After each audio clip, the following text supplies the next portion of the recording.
numerous occasions.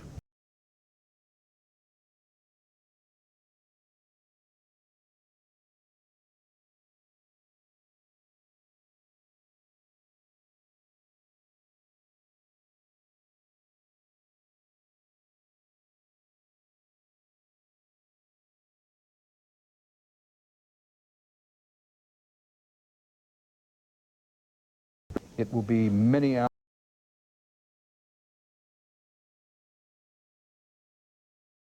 today. John Roberts is at our Washington bureau. John?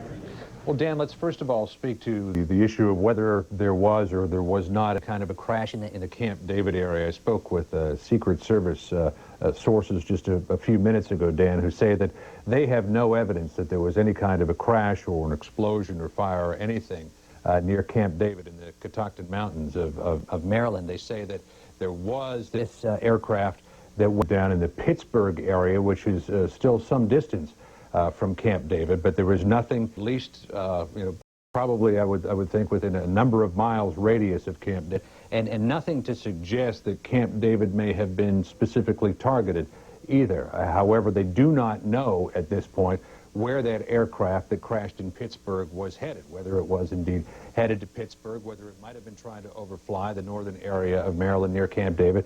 Perhaps it might have been headed for downtown Washington, D.C. Well, because there, of course, is that other aircraft that crashed into the Pentagon. And there appeared to be, at least from my perspective, Dan, upon arrival at the White House this morning, that when that aircraft went into the Pentagon, what had been a fairly mild state of alarm at the White House suddenly went to an enormously high state of alert.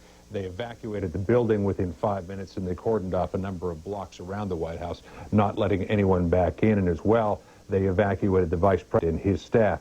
He is in charge of the Situation Room right now. And his staff aside, Lynn Cheney, his wife, also said to be in the same area as the Vice President. But then a development within the last 45 minutes that I certainly don't want to begin to speculate on. We understand that the congressional leadership this morning, after the attack was taken, the Capitol Hill Police, and then they dispersed and were operating out of private offices. News has learned from congressional sources just recently that the leadership of Congress, the congressional leadership, has been gathered together and is being ferried by helicopter individually, not individually, to a location outside of Washington, D.C.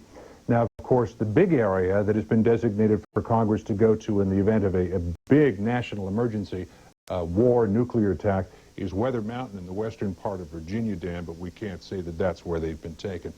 President Bush, after leaving Sarasota, Florida today, went to Barksdale Air Force Base in Louisiana, where he made his first statement after receiving a full briefing of what had taken place in New York and Washington. Here's what the president had to say. Freedom itself was attacked this morning by a faceless coward, and freedom will be defended. I want to reassure the American people that the full resources of the federal government are working to assist local authorities to save lives and to help the victims of these attacks. Make no mistake, the United States will hunt down and punish those responsible for these cowardly acts. I've been in regular contact with the Vice President, Secretary of Defense, the National Security Team, and my cabinet. We have taken all appropriate security precautions to protect the American people. Our military at home and around the world is on high alert status. And we have taken the necessary security precautions to continue the functions of your government. We have been in touch with the leaders of Congress and with world leaders to assure them we will do whatever is necessary to protect America and Americans. I ask the American people to join me in saying a thanks for all the folks who have been fighting hard to rescue our fellow citizens, and to join me in saying a prayer for the victims and their families. The resolve of our great nation is being tested. We'll show the world that we will pass this test. God bless. Strong words coming from President Bush this afternoon from President Bush at Barksdale Air Force Base, where Air Force One touched down after the president left Sarasota, Florida, where he'd been holding an education event earlier today. Those strong words backed up not too long ago by British Prime Minister Tony Blair. This barbarism will stand as Their shame for all eternity, speaking of the people who perpetrated this act. He also went on to say, Prime Minister Blair of Britain, this is not between the United States and terrorism, but between the free world and terrorism, and that Britain will stand shoulder to shoulder with the United States. Now, shortly after President Bush made that statement, Air Force One took off from Barksdale Air Force Base, destination unknown, but something curious and unusual happened just prior to Air Force One's departure. The normal, what's called tight pool that follows the president around, usually in the area between 13 and 14 people, was whittled down to 5 people. There were a number of people from the media who were left behind at Barksdale Air Force Base, which may be a suggestion that Air Force One is not headed back for Washington, because there would be no reason to leave those people if indeed it were headed back to Andrews Air Force Base, but that indeed Air Force One may be headed for another location. At this point, the president is being kept under tight wraps. No one is talking about his destination or his whereabouts. That we do understand that the vice president is still in Washington, D.C. But again, to reiterate, a change with the leadership of Congress. They have been gathered together and are being helicoptered, ferried individually out of Washington, D.C. to an undisclosed location. And again, as far as any explosion near Camp David, Dan, the Secret Service saying that they have no information about that. It doesn't appear to have happened. Dan? Roberts, we know that President Dick Cheney is in charge in the White House Situation Room with able assistance from Condoleezza Rice of the National Security Council. Do you know who is with President Bush? Who would be the expert, if you will, helping President Bush as he is in transit from Florida to Shreveport, Louisiana, and then to wherever else he's going? Well, Dan, when the president left for this trip to Florida, it really was more of a political and an issues trip. So he took his top advisors. Karl Rove is with him, Karen Hughes is with him, as are many of his top political and issue advisors. General Powell was in South America. He is headed back to Washington. Condoleezza Rice stayed here. I do not know if Stephen Hadley, who is the Deputy National Security Advisor, might have been traveling with the president. But Dan, as it was just a quick overnight to Florida, there's no reason for Mr. Hadley to be there. So it may be that the president does not have one of his senior national security staff with him. There's probably a minor staff member, but certainly, Dan, they are doing everything they possibly can to hustle out to the president all of the expertise that he would need. But certainly, Dan, his closest cadre of advisors have been with him since he left on Monday afternoon. Our White House correspondent John Roberts in Washington. We go to Scott Pelley in downtown on the tip of Manhattan, where the Twin Towers collapsed. Scott? Dan, I'm just a block from one of the World Trade Center buildings. There's another large building that's a short distance from where the aircraft impacted. It is burning above me now. There are flames shooting out of several stories of this building. Firefighters have told us there is some concern that the building might collapse because apparently the face of the building has been blown away. There is towering black smoke, as you've seen from your live cameras, still rising over the tip of Manhattan. I just spoke a moment ago with some firefighters from the 3rd Aviation Battalion out of the Bronx. They told me they got here right after the first airplane impacted. They were getting their tools off their truck when the building began to collapse. He described diving into a subway station and hearing all of the World Trade Center tower falling all around them. Apparently their tools are still buried under the rubble, and one of the firefighters said that if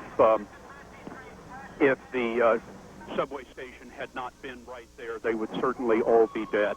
They also described from the center of this scene a city police lieutenant who was telling them to be careful to get back, and as he was waving his arms in the air, a piece of debris apparently fell from the World Trade Center building and severely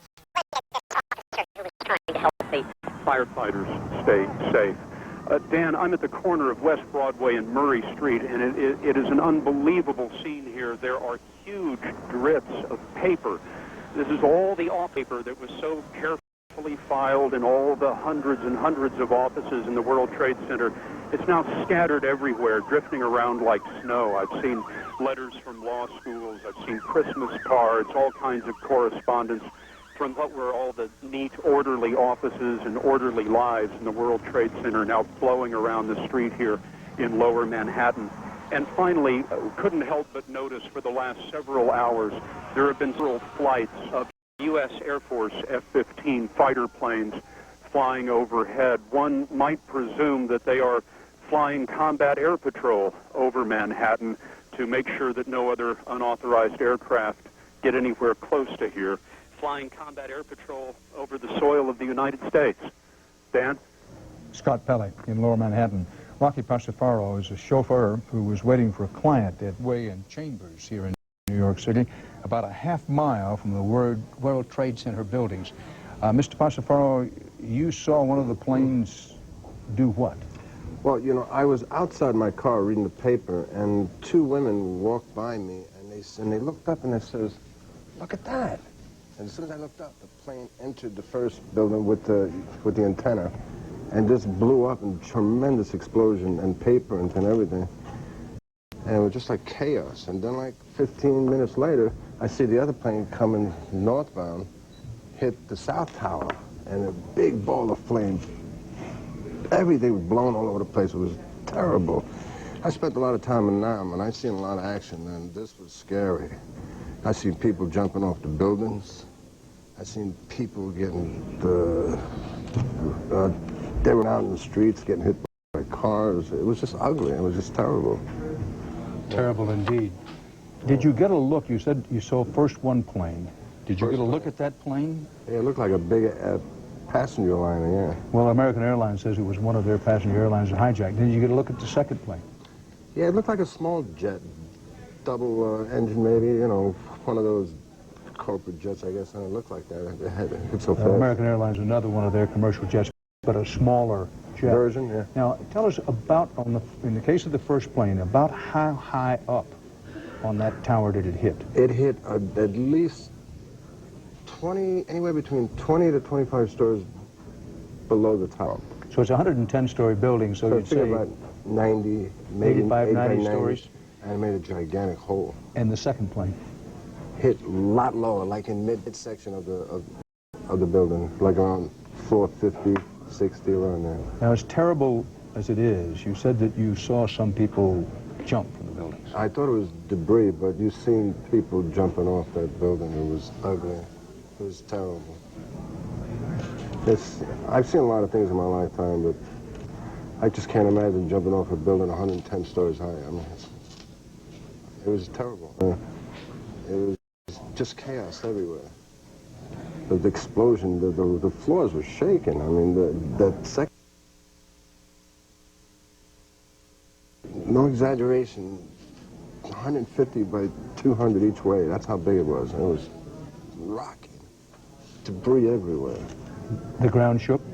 Yeah, I got stuff all over my car, too. Was there a great rumble, or was it just one huge boom? Yeah, one big boom.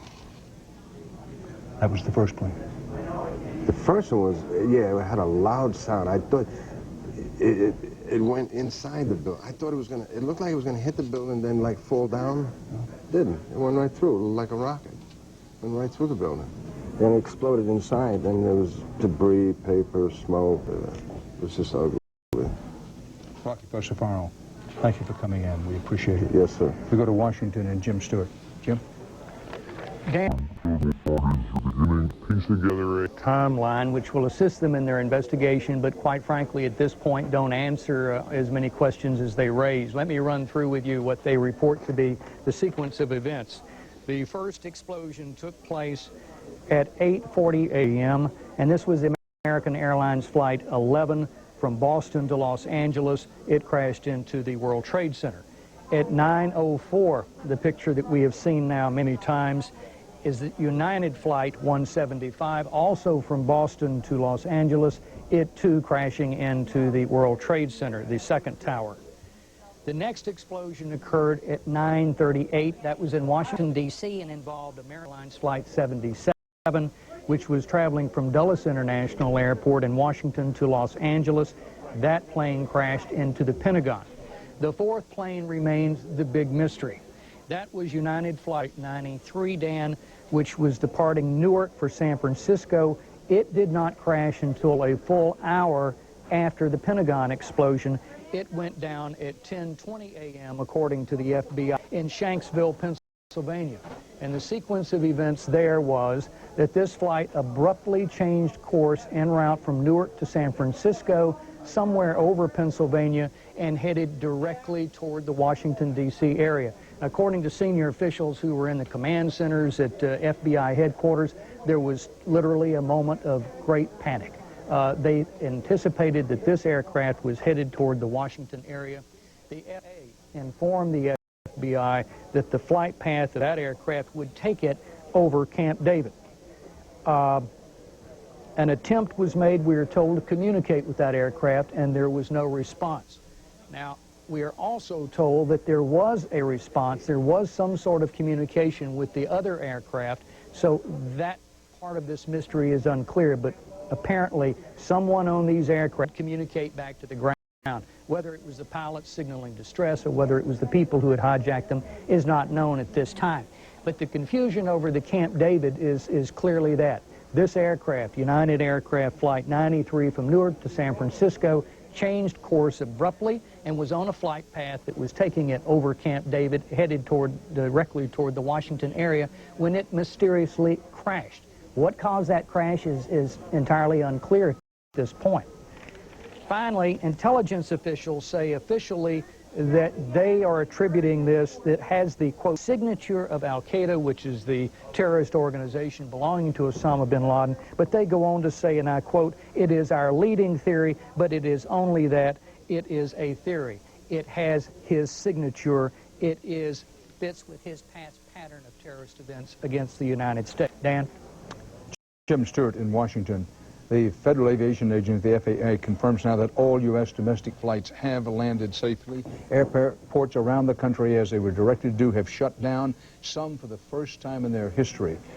This is obviously an unprecedented situation, the situation being many people, how many we do not know, but many people have lost their lives in the collapse of the World Trade Centers here after each of the Trade Center buildings, 110 stories high, was hit by an aircraft.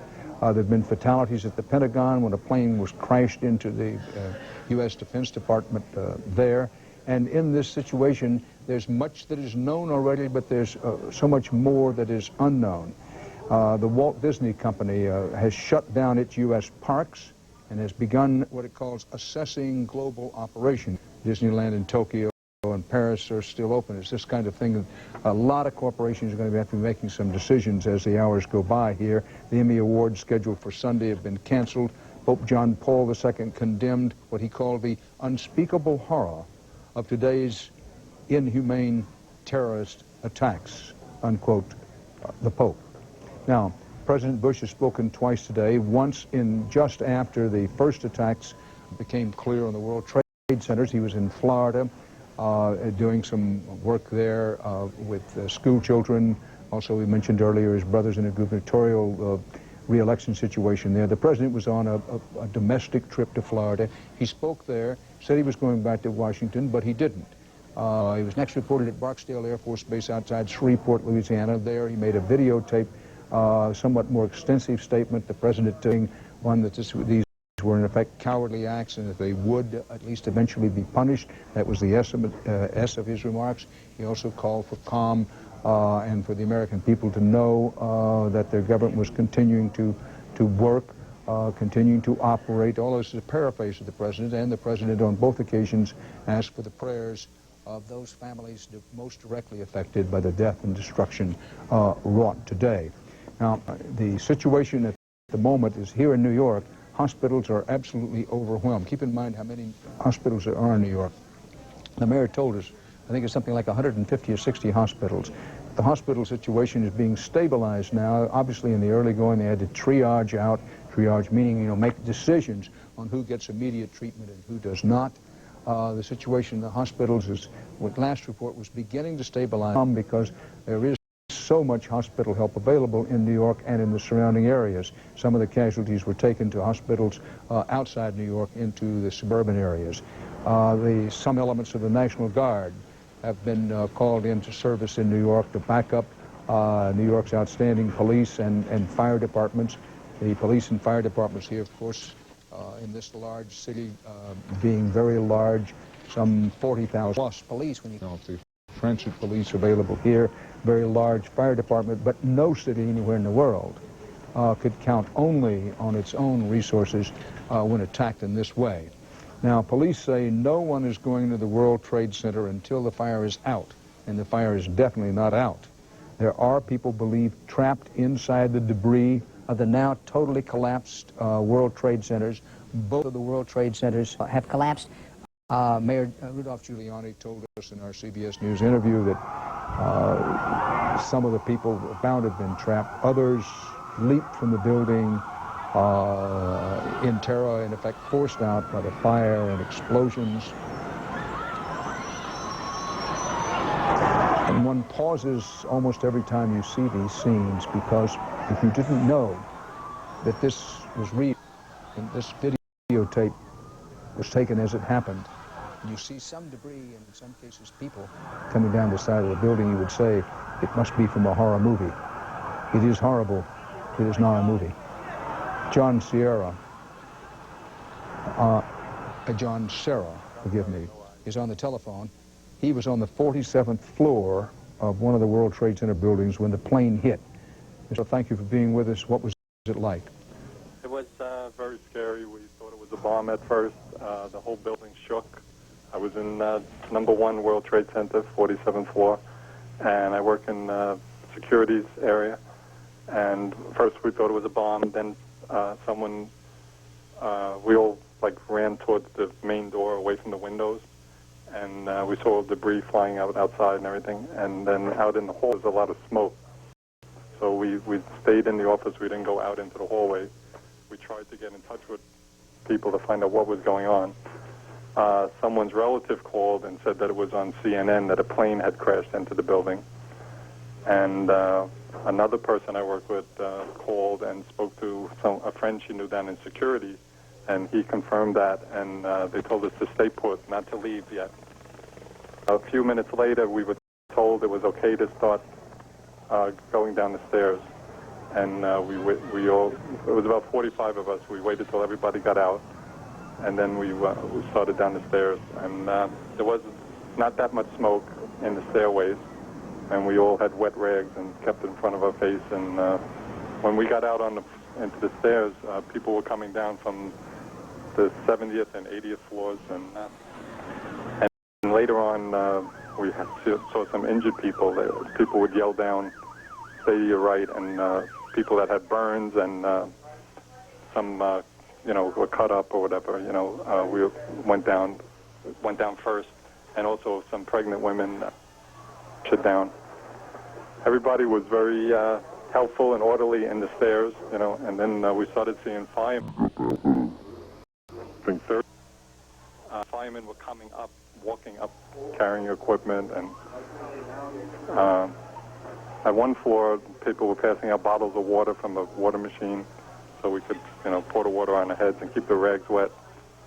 And the smoke was not that bad, we were able to get down slowly, and I think it was 10 o'clock when I got out of the building, and that's when some debris, and I was across the street, and we ran down into a subway entrance. At that point, I became covered with the soot and the ash and everything. And then I just walked up north as far as I could, up Broadway.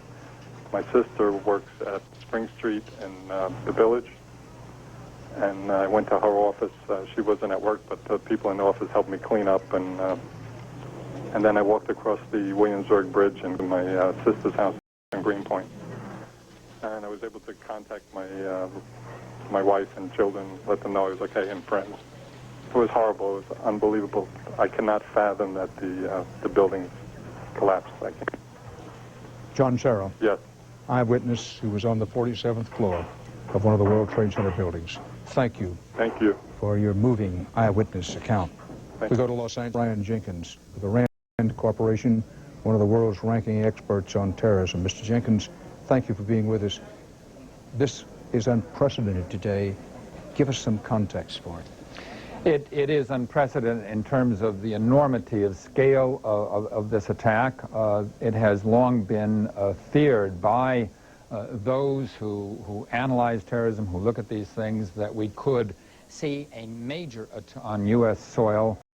And certainly there have been many scenarios that have been tested in the various exercises that have been conducted in cities across the United States, but there is nothing in the exercises that prepares you for the stunning images that we have seen today that will take us years to digest. Mr. Jenkins, there's never been a similar occasion, but on other occasions, there's been a lot of conclusion jumping, and a lot of the conclusion jumping has been wrong. Now, there is a sort of center of gravity building around the belief that this is the work somehow, some way, of Osama bin Laden and his organization. Give us some perspective on that.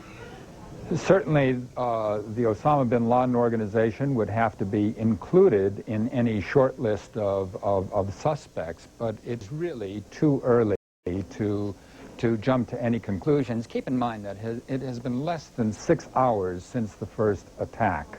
Now, clearly, in terms of the enormity of the attack, the kind of an organization that would be required, the resources that would be required to carry this out, the style of the attack, that is consistent with some of the modus operandi that we've seen come out of the Middle East in the past. But let's wait to take us to the conclusion as to who is responsible. Right now we know what has happened.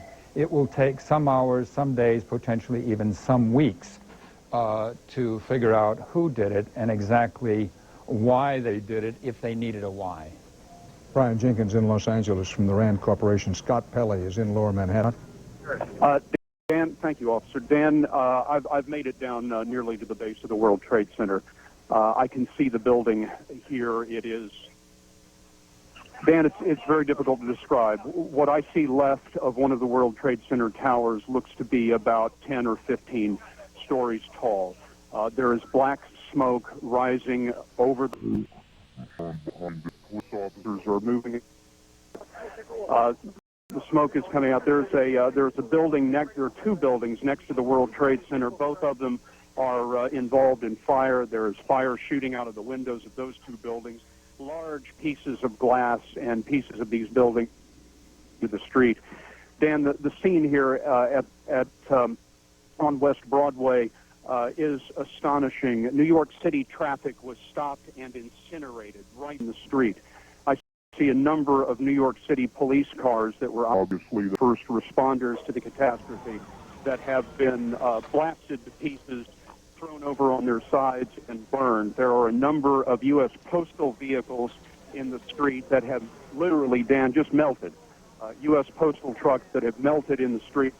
There is a large bus, could be a city bus, might be a Greyhound bus.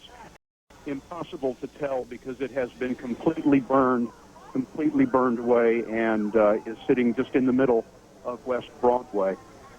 As I reported to you earlier, the street is thick with several inches of muck that is made of construction material and files and paperwork, all sorts of things that were in the World Trade Center building. But Dan, the site of the building itself, the site of the World Trade Center tower that I can see here is a hulk about 15 stories tall, shattered, broken at the top, with huge columns of smoke rising in front of the sun. Sorry, it's very smoky down here. And the smoke has turned bright orange as it rises over Manhattan because of the back from the sun. Dan? Scott Pelley, live from Lower Manhattan. Now, as part of our CBS News continuing coverage of the events of this day, I want to point out to you that every half hour, on the half hour and on the hour mark, we'll try to give you a summation of late information and what's happened during the day. So, you know, if you're not riveted to the television screen, just know that at or about the half-hour mark and the hour mark, we'll try to bring you up to date. Now, no suburban service in the only train service is leaving the city. NATO, the North Atlantic Treaty Organization, has called what's called an emergency meeting for 3 p.m. Eastern Standard Time. That'd be about 25 minutes from now. New York City hospitals now report themselves to be in, quote, desperate need of blood. We mentioned earlier that this was inevitable. It has happened. The American Red Cross is keeping New York City donor stations open. Now, if you're saying to yourself, what can I do?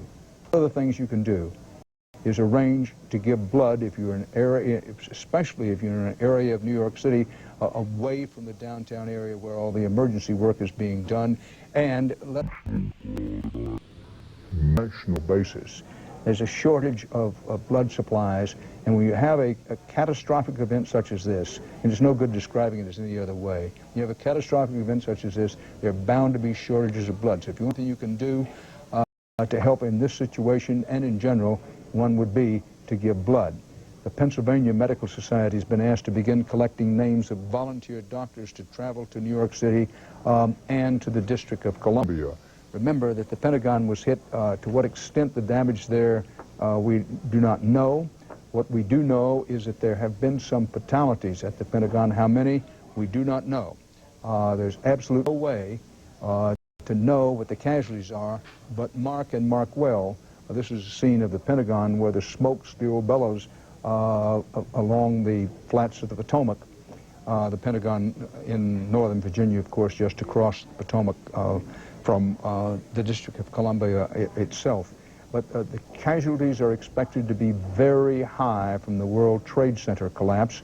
Some people are said to be in the debris. They're trying to organize to get those people out. But it's no good ducking or dodging around the facts that particularly in the World Trade Center, the casualties are going to be high.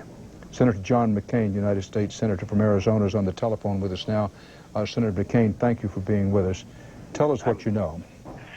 And I don't know much more than what you do. I think it's been very well covered. I say that this is a great nation. We can overcome this. We'll rally behind the president. We will find out who perpetrated this outrage. We will punish them, and we will ensure that it doesn't happen again. And I want Americans, if I could add my small voice, we should remain calm. We're a great nation. We can overcome this. And the best way that the great nation acts is that we get through this tragedy and we make sure that happens again. Senator McCain, if you can stay with us for just a moment, Sure, we're going to switch to New York Mayor Giuliani live. He's holding a statement. Hold on for us now. Thank you. Send a message that the city of New York and the United States of America is much stronger than any group of barbaric terrorists, that our democracy, that our rule of law, that our strength and our willingness to defend ourselves will ultimately prevail. And I'd ask all of New York City to do everything that they can to cooperate, not to be frightened, to go about their lives as normal. Everything is safe right now in the city, and the people who are doing the relief effort need all the help they can get. And then, Governor, thank you very much for your assistance and your help and your support. Thank you. Thank you, Mayor, for your leadership through this crisis. This is a vicious attack upon it's an attack upon America. It's an attack upon the whole concept of freedom and our way of life. And we cannot let these attacks succeed. First step has to be to make sure we do everything in our power to protect the people and to save the lives of those whose lives are still at risk and to help those who have been injured. And I want to commend the mayor, and I want to thank my colleagues from Connecticut, New Jersey, Pennsylvania, and the federal government have all offered and made support to help us deal with this ongoing crisis. The people of New York are not only the freest and most diverse people in the world, we're also, I believe, the most capable of rising to meet the challenges of this type of attack. And right now we want New Yorkers to remain calm, to go about their business, to appreciate the fact that everything to provide for their safety is being done, to appreciate that everything that can be done to provide for the health and the needs of people who are still at risk is being done, and that we will continue to work to make sure that we get through this as strongly and quickly as possible. I want to thank the federal administration. Secretary Thompson has been on the phone with me a number of times, as well as the President, for what they are offering and prepared to do. And we're just confident that, well, this is a horrible attack, and one that is despicable and really unthinkable in its magnitude. We will get through this, and we will continue to have a great and free country. Governor Pataki of New York, standing at the side of New York City, Mayor Giuliani. On the phone with us, Senator John McCain. Senator, you're speaking to us from where? I'm on Capitol Hill, Dan. Senator, this is a time for assessing what has happened to us today, as well as extending what we can in the way of, and our prayers to the families of those who've been most directly affected. But the question hangs out there that we pride ourselves on the defense of the United States of America, and we spend hundreds of billions of dollars preparing for, the eventuality of war. But how much thinking has gone into the new kind of war? This is something we haven't faced before. Well, something that you and I have discussed in the past. We went from a very dangerous world to, during the Cold War, where we faced the threat of nuclear incineration, to a very dangerous world where we face these kinds of terrorist threats, including proliferation of weapons of mass destruction. And I think the reality is that we'll have to assess our intelligence capabilities. I don't think there's doubt that we have superb technical intelligence capability. We abandoned to a large degree the human intelligence capabilities back in the late 1970s, and we may have to. I've always said that we needed to do more in that direction. I think that it is remarkable, some of the things already that we know, including the fact that these hijackers must have known how to fly an airplane. That's the pretty. Your average terrorist doesn't have that capability. The sophistication of this operation is mind-boggling, and obviously we're going to want to know why our intelligence capabilities were not what we wanted them to be.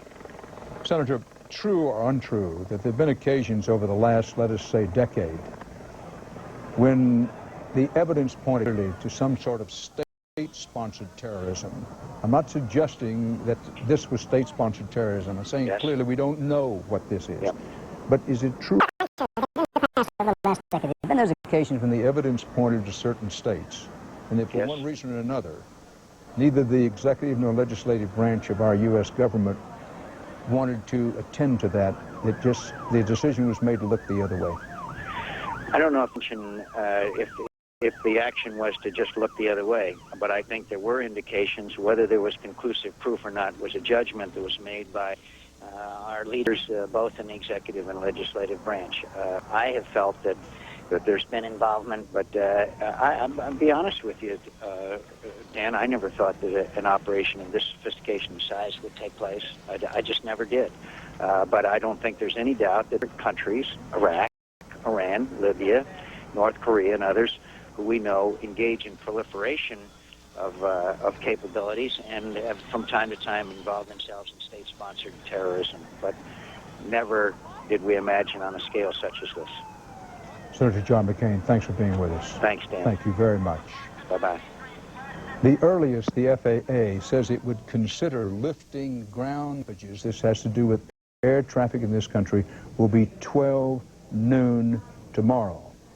Again, as we have so often, we need to pause and absorb that. This has never happened in the history of the country.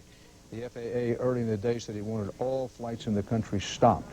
Just shut down in this situation. Now the FAA says that it will consider lifting the ground stoppages at or about 12 noon tomorrow. Obviously, that could be subject to change, but that's what the FAA says at the moment. Sandra Hughes, CBS News correspondent, is at LAX, the Los Angeles International Airport, where some of the flights involved in the hijacked suicide missions, as it turned out today, were headed. Sandra? And the last few hours inside, excuse me, I'm just going to have to take this out of my ear because I can hear myself and it's very distracting. I've just spent the last few hours inside the LA International Airport. It is now evacuated and closed down. down. I spent most of my time at the American terminal, and we saw some family members, what appeared to be very grieving family members arriving. They were surrounded by police and whisked up the stairs to a private room. We're assuming that those were family members of some of the folks who were on those 2 American flights that crashed. But most of what we saw was chaos, confusion with the passengers there, people trying to book flights, most people just being told, go home, call later. We then walked down to the United Terminal, a much different scene down there, Dan. It was a heightened state of security. Police tape was all around the terminal. It was completely closed down. We saw the Los Angeles Police Department bomb squad suiting up and going inside the United Terminal. We tried to get a little bit closer, and we were pushed back. Just standing a little bit away from the airport, we have seen many police cars with their lights and siren, the emergency vehicles rushing in that direction. So what appears to be a heightened state of alert. Right now they are just continuing to evacuate everyone from the Los Angeles airport who is an essential personnel. Also, just around California, Disneyland, the major attractions, they've all been closed down. The Bay Bridge up in San Francisco, any major bridge like that in the state of California, a heightened state of alert. Many state buildings have been closed down and evacuated. That's what's going on here in California, Dan. Sandra Hughes at Los Angeles International Airport. We go to Mika Brzezinski, who is live now in Lower Manhattan. Mika? Yeah, Dan, I've just moved up from PS 89, which is 3 blocks from the scene, Dan, because what they've told me is that we had to get out. They were going to try and get rid of what's left of Tower 1, and I was in the line of fire, so I ran 10 blocks up to our south here on Canal and West.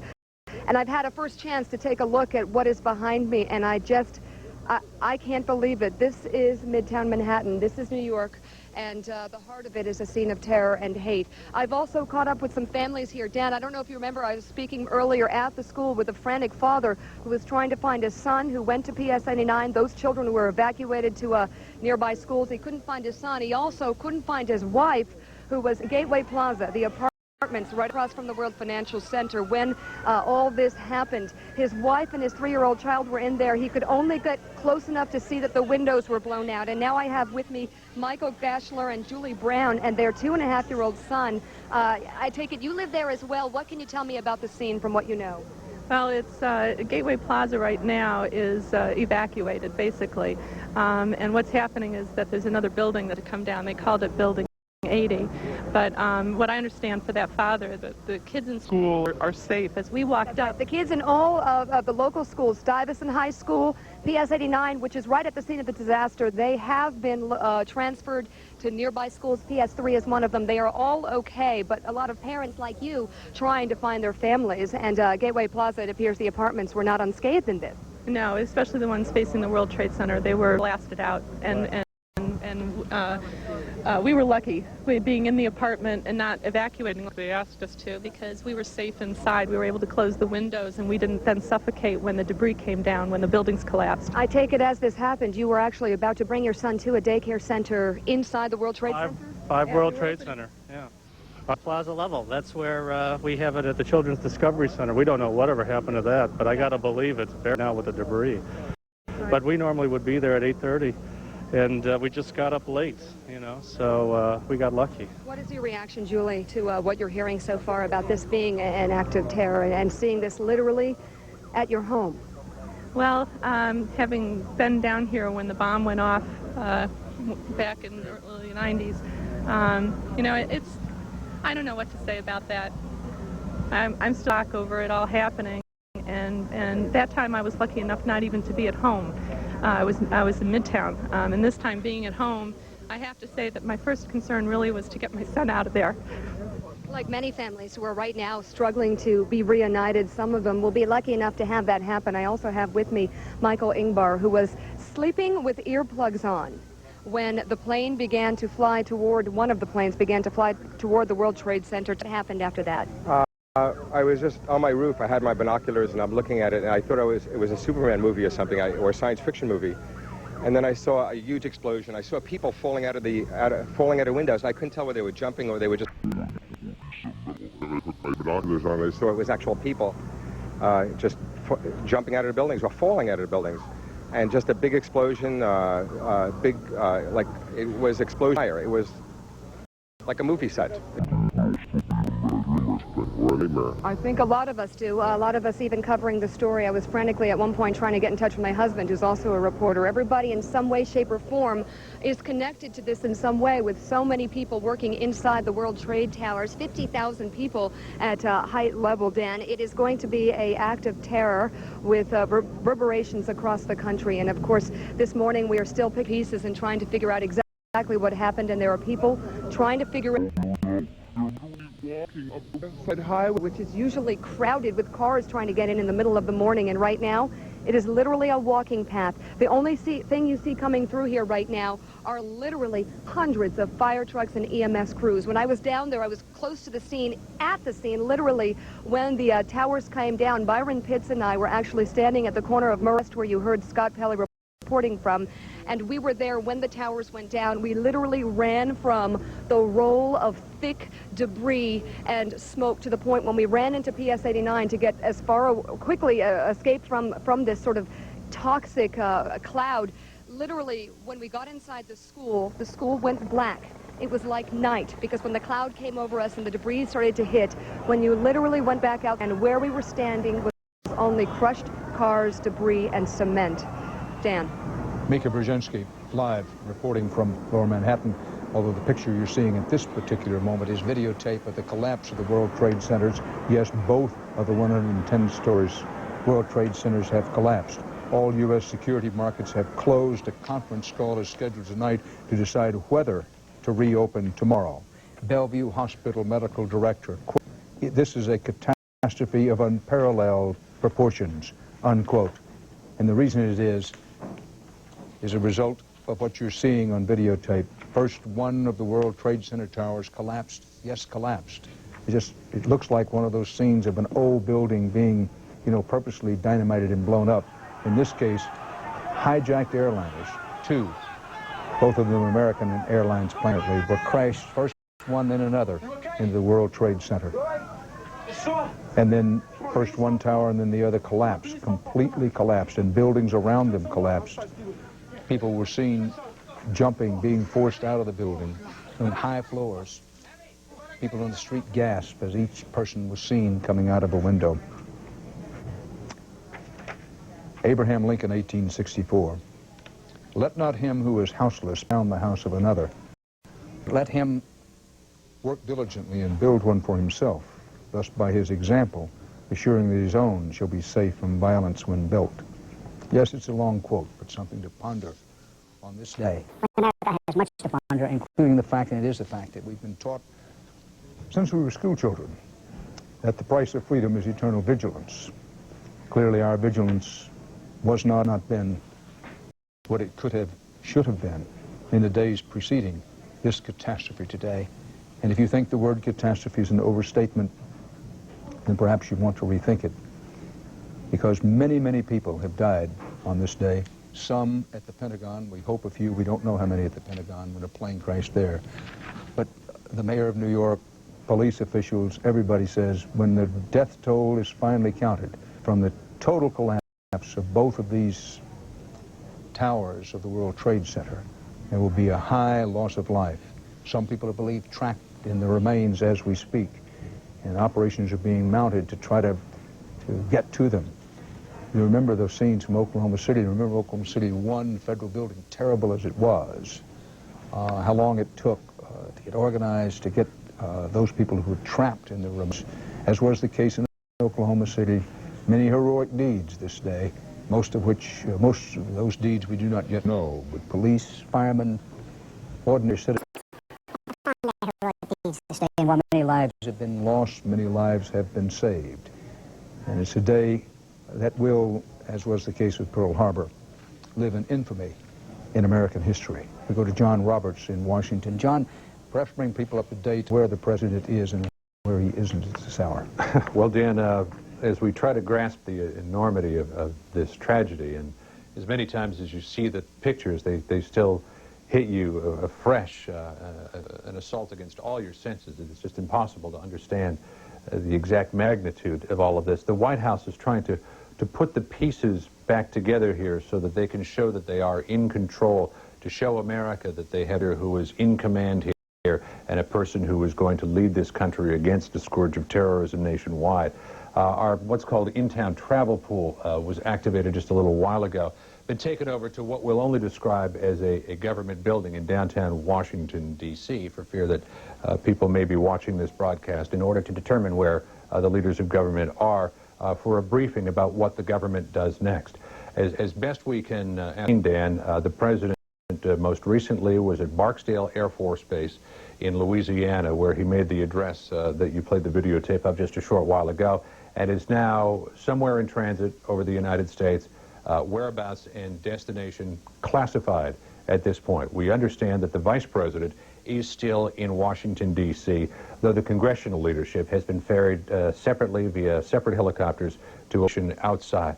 But Dan, I think, and this has now been corroborated by two different sources now, there is a move by the White House to try to get the president back to the White House today. Dan, you mentioned a couple of hours ago now, at least, that the president want to get back to the White House today as a show of force against these terrorists. I believe that the administration is of the same mind, and they are in negotiations now with the Secret Service, sure that they can adequately assure the safety of the president so they can get him back to the White House. Speaking against that, Dan, though, might be this idea that when the president on Air Force One left Barksdale Air Force Base, they trimmed down the number of media personnel, the White House press corps, who was following him from about 14 to 5, which may indicate that they were going to a smaller location, Dan. So still the information somewhat up in the air. This again classified because they do not want to reveal where the president or the vice president are at this point. But we should know more very soon. We'll get back to you on that. Our White House correspondent John Roberts, and emphasizing that whenever the President of the United States travels, he's on Air Force One, he has an incredibly sophisticated communication system aboard that aircraft. And while, as John Roberts mentioned, from all appearances and all reports, Vice President Dick Cheney, a very experienced appointed official, is in charge at the White House itself in a secure position below ground in the White House, we believe. And Condoleezza Rice, head of the National Security Council, while on a minute-by-minute, hour-by-hour basis, at some point it appears that they were very much, at least in partial charge. Let no one, no matter how you feel politically, misunderstand. The President of the United States is in charge. He is the commander-in-chief. And whatever anybody thinks of him or doesn't think of him, but he's the commander-in-chief. He's the leader of the nation. He is in Air Force One. He is in instantaneous communication when he wants to be any place in the world, and there should not be any misunderstanding about that. There'll be plenty of time later in the days and weeks to follow about whether he and his White House operation deported themselves as they could have and should have today. But at this moment, no one should have any misunderstanding about the president being in charge. And with that in mind, we go to Bob Schieffer in Washington. Bob? Well, Dan, very much in line with what John Roberts was saying about members of the White House staff wanting to get the president back to Washington because they believe that is the way to show the terrorists. There's very much that same spirit up at the Capitol at this point. The Capitol Police Chief was just a while ago that congressional leaders are going to make a decision later today about reopening the Capitol tomorrow because they think that is the way to show that this government is still working. Joe Biden, who's the chairman of the Foreign Relations Committee, said earlier this afternoon, this Congress ought to be in session. When we're not in session, we're saying to the terrorists that they are winning at this point, and we don't want them to say that. So that is the mood. But of course, as John Roberts also pointed out, there are these tremendous security precautions and considerations that have to be taken at this point. So at this point, all we know is that the vice president, for example, is in a secure place. That is the only clue that members of his staff will give us as to where he is at this point. He's with his chief of staff, Louis Libby. Glenn Cheney is also with him. But the White House staff tells us only the vice president is in a secure place. One other point, intelligence sources at this point have really not given members of Congress a great deal of information. Either they don't know or they're holding back on that. We are told that there will be substantive intelligence briefings. Members of the intelligence committees later this afternoon, but at this point about all they know is that these were well-coordinated attacks, well-coordinated, well-planned out. At this point, it's our understanding that members of Congress have been given no information as to who specifically might be behind these attacks. We should also add, and these intelligence sources it out to us, that security forces, American forces around the world, have been on a considerably high state of alert in recent weeks, almost since the bombing of the USS Cole some months ago. Everybody has been expecting something. Nobody really expected anything of this gravity. Certainly nobody expected something as widespread as attacks were. But that about brings it up to date as far as we can determine at this point, Dave. Bob Schieffer live in Washington. This is CBS News continuing live coverage of the incredible acts of terrorism that were put forward today. Reporting, I am from CBS News World headquarters in New York, and here's what we know and what we don't know up to this hour. It's been one of the most horrifying attacks ever against the United States on home soil. Terrorists crashed two airliners, two hijacked airliners, apparently American Airlines commercial jets, into the World Trade Center. This deadly series of blows brought down the twin 110-story towers. A plane also rammed into the Pentagon, as it itself was brought under attack. Now, we want to show you in sequence what happened this morning at the World Trade Centers. These buildings at the tip of Manhattan. First, an aircraft, and that is the plane, comes in and hits a World Trade Center building. This was the second hit, if you will, I believe.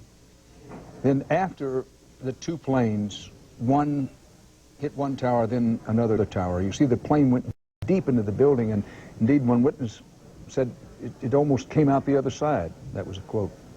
Then, incredibly, unbelievably, almost inconceivably, one of the huge twin towers began to collapse from the top, quickly cascading down, completely, totally destroyed. A rain of steel and concrete, buildings around began to collapse. A horrific sight. And then, as before that could even be absorbed as a fact, the second tower began to collapse.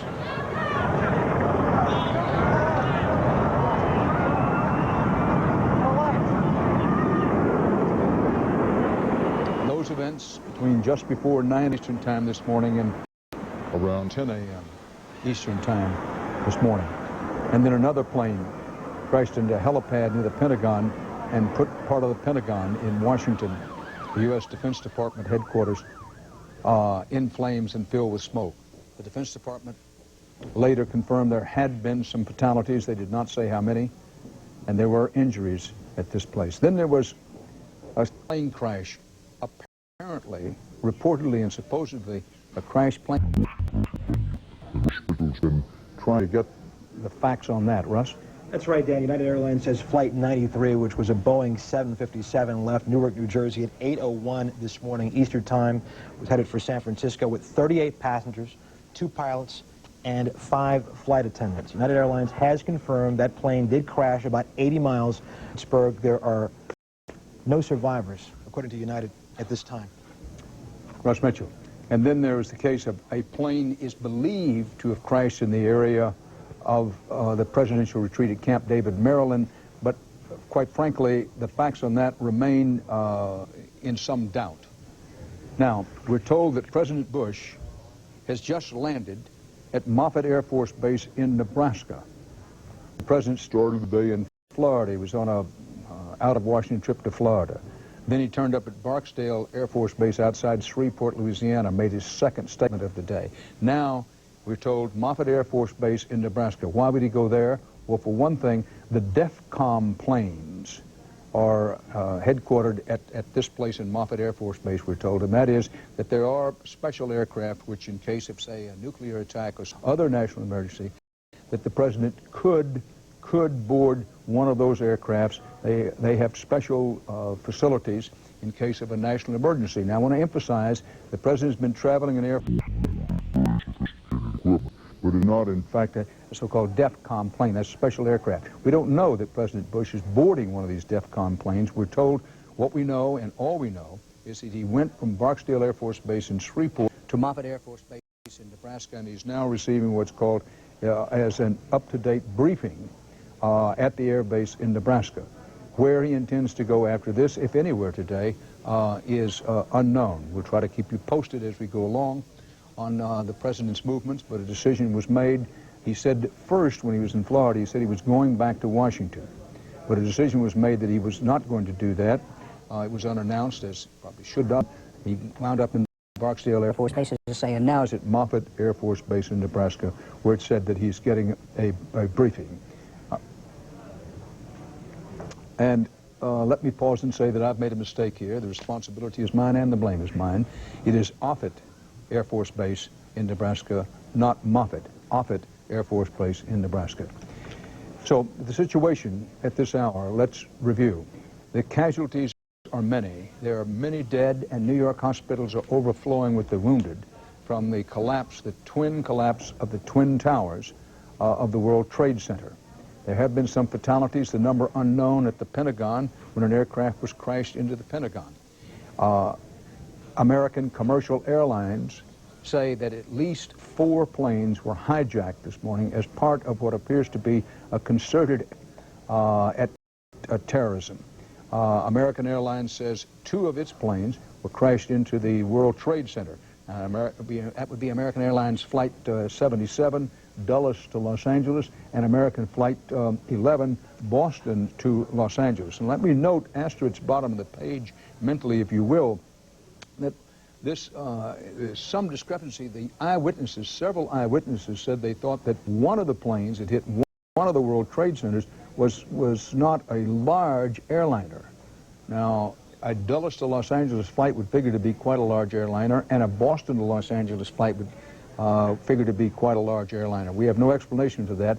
A Boeing 757, one of the planes believed to have crashed in the World Trade Center, and a Boeing 767, another plane believed to have crashed into the other World Trade Center. That'll perhaps be sorted out as time goes along, but American says it believes that it's 2 planes, these 2 planes, crashed into the World Trade Centers. Then United Flight 175, also a Boeing 767, large aircraft, flying Boston to Los Angeles, was hijacked in flight. And then United Flight number 93, Newark to San Francisco, another Boeing 757, was hijacked. Those are the 4 planes known to have been hijacked. Bill Richardson, one time, in fact, until fairly recently, head of the Department of Energy in Washington, also once the United States ambassador to the United Nations, very experienced politically, and also someone who's been involved with intelligence information about terrorist networks, is with us in our Washington Bureau. Mr. Secretary, it's good to see you again. Thank you, Dan. Try to give us some perspective here. Also, let's address the alleged bin Laden connection to all this. It seems to me, Dan, and I used to every morning get an intelligence briefing that I don't get anymore, but my sense, Dan, is that this was a coordinated attack. It took a lot of resources. It basically points to a sophisticated network that would be bin Laden. I recall when I was UN ambassador trying to get him extradited, going to Afghanistan, and basically getting stiff-armed by the Taliban. Now, I think what is very important here, Dan, is besides dealing with the tragedy, besides supporting the president fully, he is fully in charge, and we should come together as a country. I think it's important that we ensure and take steps right away so that this doesn't happen again. I think we need a massive effort to upgrade our terrorism capability. I think the war is not just a missile war or a military war. We've got terrorism that crosses borders. Secondly, I always sensed that when I was in the government that we had a lot of very good agencies, a lot of good people dealing with terrorism, but somehow we need better coordination. I would put terrorism SAR. I think also we need a national commission appointed by the president to look at what happened and what steps we need to take, bipartisan, to deal with this massive attack on America. So those are the steps that I think we need to take. Obviously, we need to upgrade our human intelligence, as Senator McCain said, basically spies infiltrating some of these terrorist cells, but also satellites, because this is such a massive attack that I think we needed both more human intelligence, but also more satellite and the kind of sophisticated intelligence that we've been investing so much in. Mr. Secretary, based on your experience with looking into these kinds of things, and you said you made a trip to Afghanistan trying to get the Taliban government to help with catching Osama bin Laden. After there were attacks on the U.S. embassies in Eastern Africa in 1998, President Clinton authorized 2 sets of missile attacks, cruise missile attacks, one against in Afghanistan, one in the Sudan, in retaliation for what he said were clear indications that Osama bin Laden, and pointed out bin Laden's connections to Sudan and Afghanistan. My is that after those attacks, bin Laden became even bigger in the minds of those haters of America, particularly those who are of Muslim religion, than he was before. So what I'm grasping for is some indication of what does a nation such as ours, what are the options for this or any other president when this kind of thing happens? The last time, I say, one of the last, we launched these missile attacks, and frankly, the evidence is that they didn't do much good.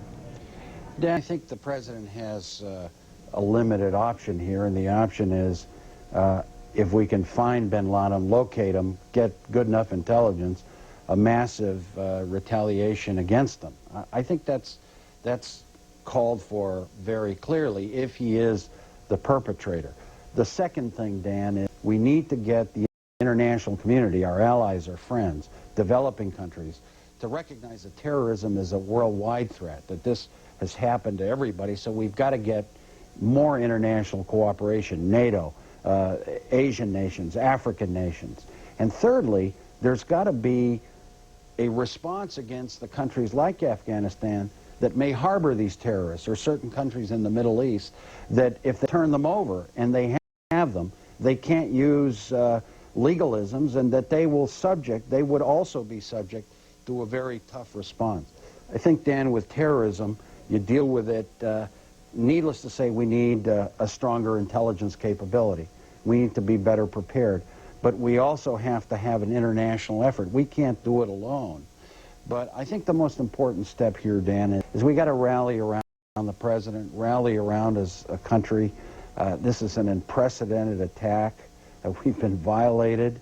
But you've got to start planning for the next day to ensure that this never happens again. Former Secretary of Energy, former Ambassador to the United Nations for the U.S., Richardson, we thank you very much, Mr. Ambassador. Thanks for being with us. We mentioned that the missile attacks, the twin attacks against Sudan and Afghanistan targets in the wake of the embassy bombings, the U.S. embassy bombings in East Africa in 1998. I think it was said, probably said by me, that the indication is they didn't do a lot of good.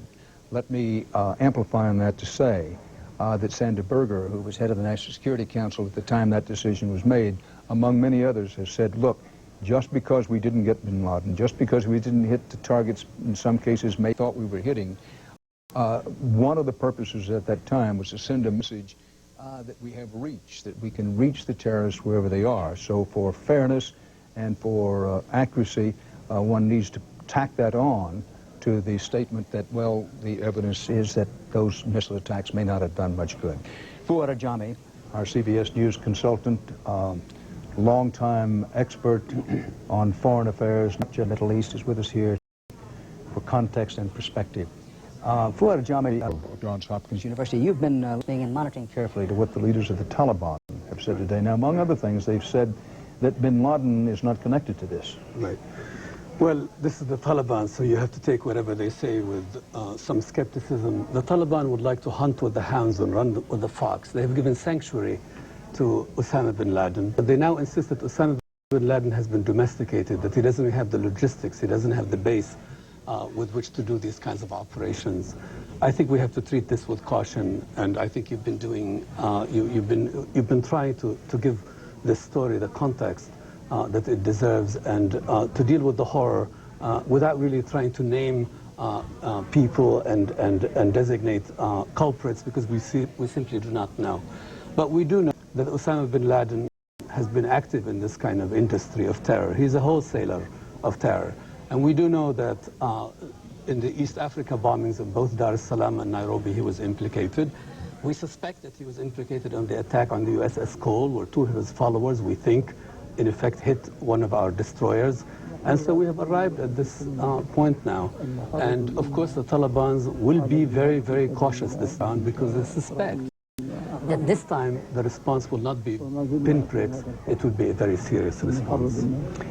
Fuad, you've been studying this kind of thing for so long. There's always talk when this kind of thing happens. Couldn't happen without some state being involved. Right. Iraq, Iran, Libya, Syria, North Korea, run down a list. Right. Is that talk realistic? Well, it's really honestly, we just have no idea. I mean, I think this is a very slippery, the whole realm of speculation this far. I mean, we do know that obviously these kinds of terrorist operations must have sanctuaries. You know, it's not just one or two people who could do it. And we do know that it's the fate of a liberal power like us, like this great superpower, to be envied, to be resented. And look at this attack. This attack targets the Pentagon, the World Trade Center. It targets the symbol of our military might and the symbol of our financial, economic might. So both New York and Washington are the main targets. And it is a message to a great power that even though our wingspan is broad, even though our economic resources are vast, even though our military infrastructure and our military might is vast, we are vulnerable to these kinds of operations. And we do know that there is tremendous anti-Americanism in large parts of the world. In large parts of the world, there's tremendous amount of anti-Americanism. In the world of Islam in particular, we understand this. But there is this anti-Americanism, and people like bin Laden feed off it. And bin Laden, in many ways, he is this, you know, not only is he active in a place like Afghanistan where they give him sanctuary, but there's sympathy for him everywhere. Because bin Laden, if he wills out the message that this great hegemon, this great superpower that straddles the world, can still be hurt. And we are hurt by this. We have seen this. But no doubt we're hurt. We have, well, we believe hundreds and possibly thousands of our fellow citizens dead. I want to hold to this point about certainly no one can speculate, and I've said repeatedly and want to say again, that early reports and speculation in these kind of situations, they are frequently wrong. Sure. Oklahoma City comes to mind. But right behind that, let me pause for a second and help our viewers and listeners. You've said, look, there is centered in the world of Christianity or Judaism, anything, there's centered, hate America elements. But I'm sensitive, I want to be sensitive to the fact that there are many loyal Americans, peaceful, loving Americans who have Islamic heritage. Of course. And we need to pause, I think, for just a second, if I may say, and let's talk about that. What as a national attitude we should have toward our fellow Americans who are of Islamic religion? Well, I think you've said it, Dan. I mean, you've even mentioned the Oklahoma City bombing as the cautionary tale. That as we jumped to look for Middle Eastern sources of that deed, it turned out to be just a clean-cut kid who was responsible for it. So I think no one is really jumping to conclusions. But obviously, 4 planes that get hijacked. This isn't, basically your garden type, your garden variety episode. This is a very major episode. We've crossed the Rubicon. In effect, that our sense of immunity to the currents of the world and to the passions and the furies of it now lies behind us. I mean, we said this in a small way. In 1993, the first time the World Trade Center was hit some 8 years ago. But this is a different order of magnitude altogether. And our sense of immunity to the passions of that play on other societies, I think, is gone, and gone forever. I mean, we think that these things go on in Europe, because Europe is close to the fire, and you're close to the there's a world to its east which is problematic, and then there is a world to its south which is unstable. But we have entered this. And the experience of the Israelis is a great cautionary tale. Liberal societies are vulnerable to these kinds of attacks because there are all kinds of protections that individuals are accorded. And we accord them this because there's no other way. There's no other way of doing it. It's not being a liberal democratic society. It's the price we pay for power. Power begets nemesis in the world. So we sit astride the world, but in effect we pay the price of this ascendancy, the price of this kind of power. And we have this sense of innocence. We carry it with us. And we are innocent of these kinds of furies and these kinds of passions. But obviously, bin Laden doesn't think we're innocent. He thinks that we support the House of Saud, which he himself is a Saudi citizen and would like to overthrow the House of Saud. In Saudi Arabia. Exactly. And bin Laden thinks that we are implicated in what Israel is doing. And bin Laden thinks that we represent secularism when he would like to see a theocratic world in the Islamic world. And so the bin Ladens, their main threat in many ways is to the poor Islamic world that they have wrecked and ruined. And we are visited by these kinds of today. As we look at these pictures, these horrifying pictures, some of them live, some of them on videotape today. Yes. And this picture, I mean, this is going to go down as one of the great photographs of all time, the plane actually coming into the World Trade Center.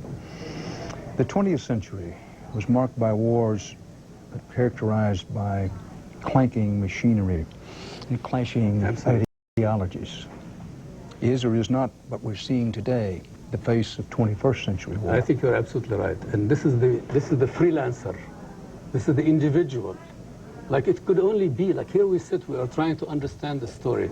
And fundamentally, in the end, it took 4 people, let's say, if it's really these 4 people who hijacked these planes, it will turn out to be, if there's any guide and we ever get to the bottom of this story, it will turn out to be 4 young people in their 20s. They are available for these kinds of missions. They believe that this is the way to paradise or the way to redemption. And here we are talking about the whole idea of building, I mean, it's ironic and painful in retrospect. We're talking about the idea of building a missile shield for this country. Well, missile shield doesn't protect you against kids who can get on 4 planes and take these planes and smash them into the World Trade Center and into the Pentagon. So it is the face of the 21st century, and it is the age of the freelancer. And we live with this. It's our fate, and it's the fate of power because of this connection between power and the nemesis that is always generated by power. But as you point out, when a nation is a combined superpower, and the world's only combined superpower, that is a military superpower and an economic superpower, you have many vulnerabilities. There is the vulnerability of missiles from rogue states, which the so-called missile shield is supposed to finish against. But then there are these other vulnerabilities, some of which have been exposed today.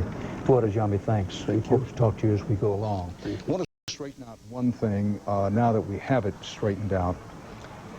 Here's what the aircraft involved in this morning's events. American Airlines Flight 11, that's the one took off from Boston, headed for Los Angeles, was hijacked, a Boeing 767 with 81 passengers and 11 crew members. This was the first of the 2 planes that struck the World Trade Center, apparently the first. Then, American Flight 77, Dulles Airport near Washington to Los Angeles, a Boeing 757 with 58 passengers and 6 crew. This is the plane that apparently hit near the Pentagon. Now, that's a change from what we believed was the case before. We thought that American Airlines had said both of its planes hit the World Trade Center, and about that we were apparently wrong, that the information we gave you was not correct. We now believe that American Flight 11 was the first to hit the World Trade Center. American Flight 77 coming out of Dulles hit the Pentagon. Then United Flight 175, Boston to Los Angeles, a Boeing 767 with 56 passengers and 9 crew. This apparently was the second plane to hit the World Trade Center. Now, with this new information, both of the aircraft that hit the World Trade Center originated in Boston, bound for Los Angeles. Both of them were Boston to L.A. flights. One an American Airlines flight, the other a United flight. And then United Flight 93, originating in Newark, New Jersey, headed to San Francisco with 38 passengers and 7 crew. This is the plane that apparently went down in Somerset County in western Pennsylvania, about 80 miles from Pittsburgh. Those are the 4 planes that we know of that were hijacked today. 3 of them plunged by suicide. People who commanded the hijacking operation into 2 at the World Trade Center, 1 at the Pentagon. We go to Mika Brzezinski in downtown New York. Mika. Well, Dan, behind the fire trucks and the smoke and all the confusion that is now 10 blocks behind me, right down the West Side Highway here, is a horrendous and unimaginable mystery. Who made it out alive?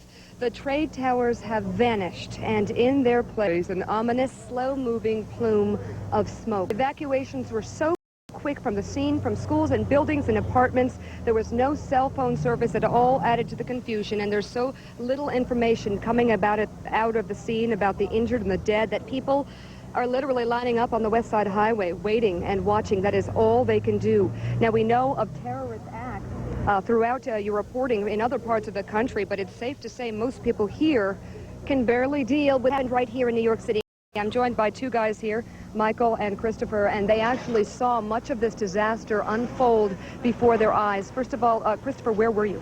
I was in a nearby office building, several blocks away, in a conference room on the northwest corner of the building. We unfortunately had a very clear, unobstructed view of both towers. About 20 of us in the building or so, colleagues actually, gathered on one of the floors, one of the high floors. So you heard the first hit, gathered and saw? At least I didn't see the first hit, so we kind of gathered in this room, and we're just kind of discussing the events, and just within a matter of minutes, we noticed, again, what appeared to be, in such a short period of time, what appeared to be a large commercial plane at a low altitude, high speed, just, going right into the second tower, and it collided with the plane, disintegrated.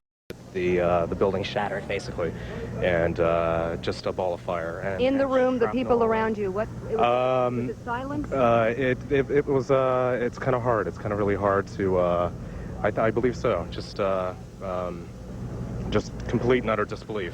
Christopher, tell us a little bit about the chaos in trying to literally get from where you were to where you are now. I understand you ran down 46 stairs. Take it from there. Yeah, I mean, as soon as we saw the second explosion, essentially, we just thought we're in, a 50, 60 floor building. We could be the next target. So we had no idea what was happening. You see 2 explosions like that, and everybody kind of just realized, wait, we're in danger too. And people just started, I mean, it wasn't chaos. It was just everybody was going as fast as they could down the stairs, and going down 46, 50 flights, it was pretty tough. We get out, and then all of a sudden you see just this fireball coming out of the towers. And it was just a surreal experience. Yeah, Bedlam. And the blasts, of course, Dan, as we know, there was 1, 2, and then 3 as the towers collapsed. And one security expert from inside the financial center said literally hundreds of people from beyond the police line were covered by the falling debris and the building itself. Dan. Mika Brzezinski. Well, Lord. President Bush, having started the day in Florida, made a short statement there, calling this an apparent terrorist attack. Then he flew to made another videotape statement there, somewhat longer, in both statements assuring Americans that their government was continuing to function and that those responsible for this would be found and be held accountable, and asking for the prayers and the families most directly affected by today's tragedies. Then the president flew on to Nebraska, Offutt Air Force Base in Nebraska, where he was last reported to be receiving, quote, a briefing on the situation. And at that particular Air Force Base in Nebraska are the DEFCON planes, which are aircraft outfitted particularly to carry presidents aloft in catastrophic situations. Now that President Bush is going to go on a DEFCON plane, so far as we know, he plans to continue to fly on Air Force One. But where he will go, where he will wind up, we do not know. He did not go back to Washington, as he said he was going to do, out of Florida.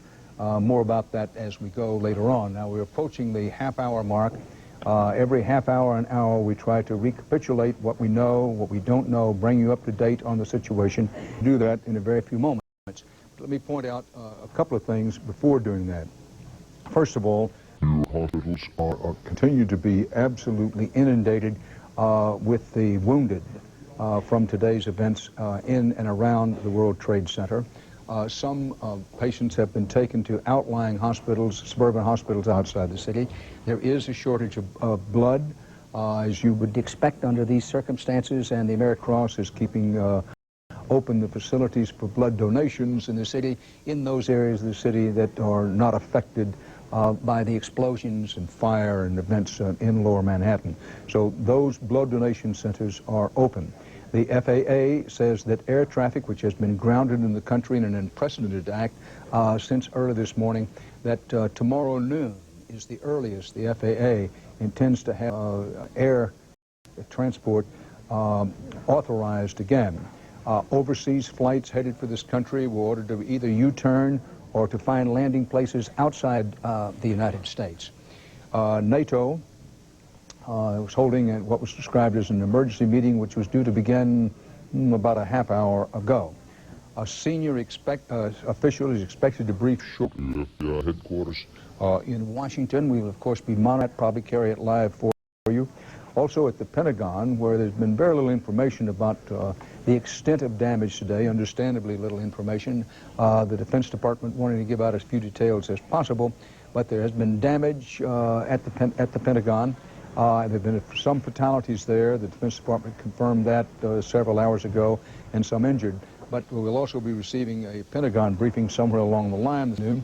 The pictures you're seeing now on videotape are from the World Trade Center area. Let me point out that it wasn't just the collapse of the twin towers of the World Trade Center, one tower and then the other, where 50,000 people generally work on any given workday and where thousands more generally visit, but there were buildings around the World Trade Center that in the avalanche of debris, the concrete and steel and other buildings raining down the whole area, there were other buildings in that section of New York, Lower Manhattan, that collapsed at or about the same time as the World Trade Center.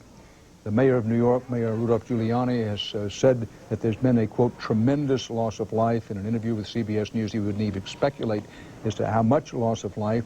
There, at last report, there were people known to be still alive in the debris of the World Trade Center collapse. Efforts were being organized to try to get to those people. Now, this is an unprecedented show of terrorist horror, what you're seeing today. The 110-story World Trade Center collapsed in this shower of rubble and dust and destruction. The airliners, carrying a lot of people themselves, slammed sides of the twin symbols of American capitalism, and flew out of Johnny from Johns Hopkins University pointing out that the two main targets today, one a symbol of America's economic power, the World Trade Centers, the other the symbol of American military power with the Defense Department. And no one can believe that those two main targets were selected at random. They were selected for their symbolic importance to the nation. New York City Mayor Rudolph Giuliani said, and I quote him again now, "The number of casualties will be more than most of us." No, this was a systematic terrorist attack that included another hijacked plane crashing into the Pentagon. And we very early on this morning said that this was the Pearl Harbor of terrorism. And then following that, at least one U.S. senator picked up on that theme, comparing it to the incidents of 1941's Japanese Pearl Harbor attack that launched World War II. This day, national security was quickly moved up all around the country. A terrorist directed two planes into the towers in the middle of the morning rush hour. There was no coincidence at the hour they did it. It was right at the height of the rush hour, right at 9 o'clock. And you say, well, how did this happen? Well, we don't know, but apparent two planes bound from Boston to Los Angeles were hijacked almost simultaneously. Somebody had to go into the cockpit of the plane, somebody had to command the plane, and somebody said, in effect, I'm a suicide bomber, an airborne suicide bomber. And they crashed the planes into the World Trade Center. And much the same thing is believed to have happened with the crash into the Pentagon. Now, as for what happened in western Pennsylvania in the Pittsburgh area with the plane crash, the details are sketchy. And yes, we did report that the FBI believed that there had been a plane crashed at or near the Camp David presidential retreat in Maryland, but that has remained a vague, unconfirmed story throughout the day.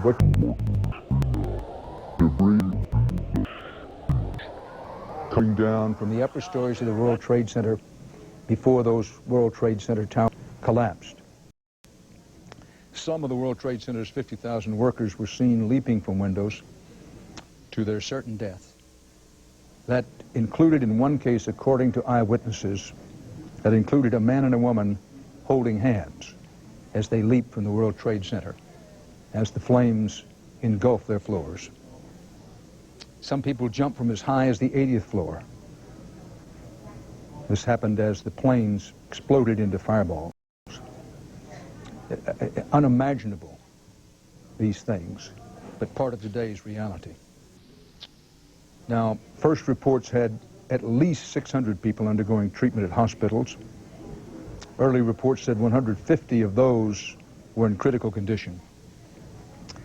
At least another 1,500 so-called walking wounded were taken to Liberty State, New Jersey for treatment.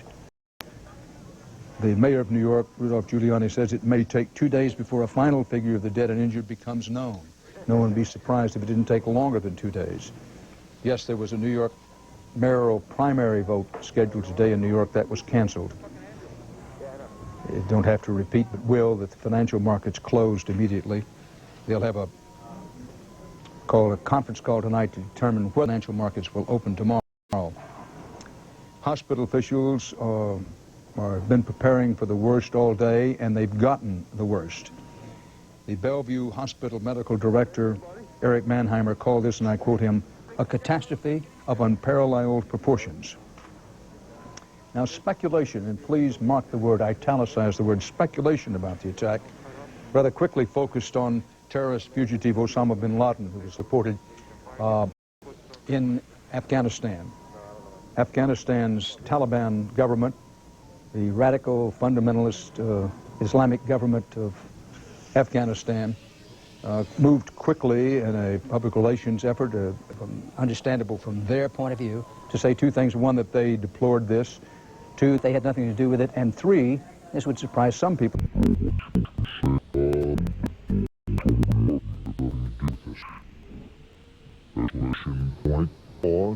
That's what they said. And again, we want to come back to nothing but speculation so far. And we pointed out before, and we will point out again, that there are high-level intelligence people in this country and around the world who believe the United States have made a mistake by always attributing almost every terrorist act to Osama bin Laden. Who thought that says we've built him up much larger than he is. I'm not subscribing or not subscribing to that point of view, simply pointing out that there is a point of view, a belief that... But it's way too early to make any conclusions about that. It's just simply to note that speculation centers around Osama bin Laden as it has in almost every other case of terrorism over the last 8 years. Although it's true that a lot of people in the United States never heard of Osama bin Laden before the explosions at the U.S. embassies in Eastern Africa in 1998 and the ensuing directed targets in Sudan and Afghanistan. Before that, Osama bin Laden, he was known in intelligence circles and certainly known in the Middle East and around Afghanistan, but was not all that well known in the United States. A high-ranking federal law enforcement official has told our Washington Bureau that no one has been ruled out, but our initial feeling is that this is the work of bin Laden. That government official spoke only on the condition of anonymity. Chris Yates, a well-known aviation expert at Jane's in London, said, and I quote, only a small handful of terror groups could have pulled off this operation. And he says, and I quote him, I would name at the top of the list Osama bin Laden. In Afghanistan, a spokesman for the Taliban rulers denied that bin Laden had any role. However, a London-based Arab newspaperman said that followers of bin Laden warned 3 weeks ago that they would carry out what he called, and I quote him, a huge and unprecedented attack on U.S. interests. For whatever that may or may not be worth, President Bush ordered a full investigation to what he called hunt down the folks who committed this act. That's a direct quote.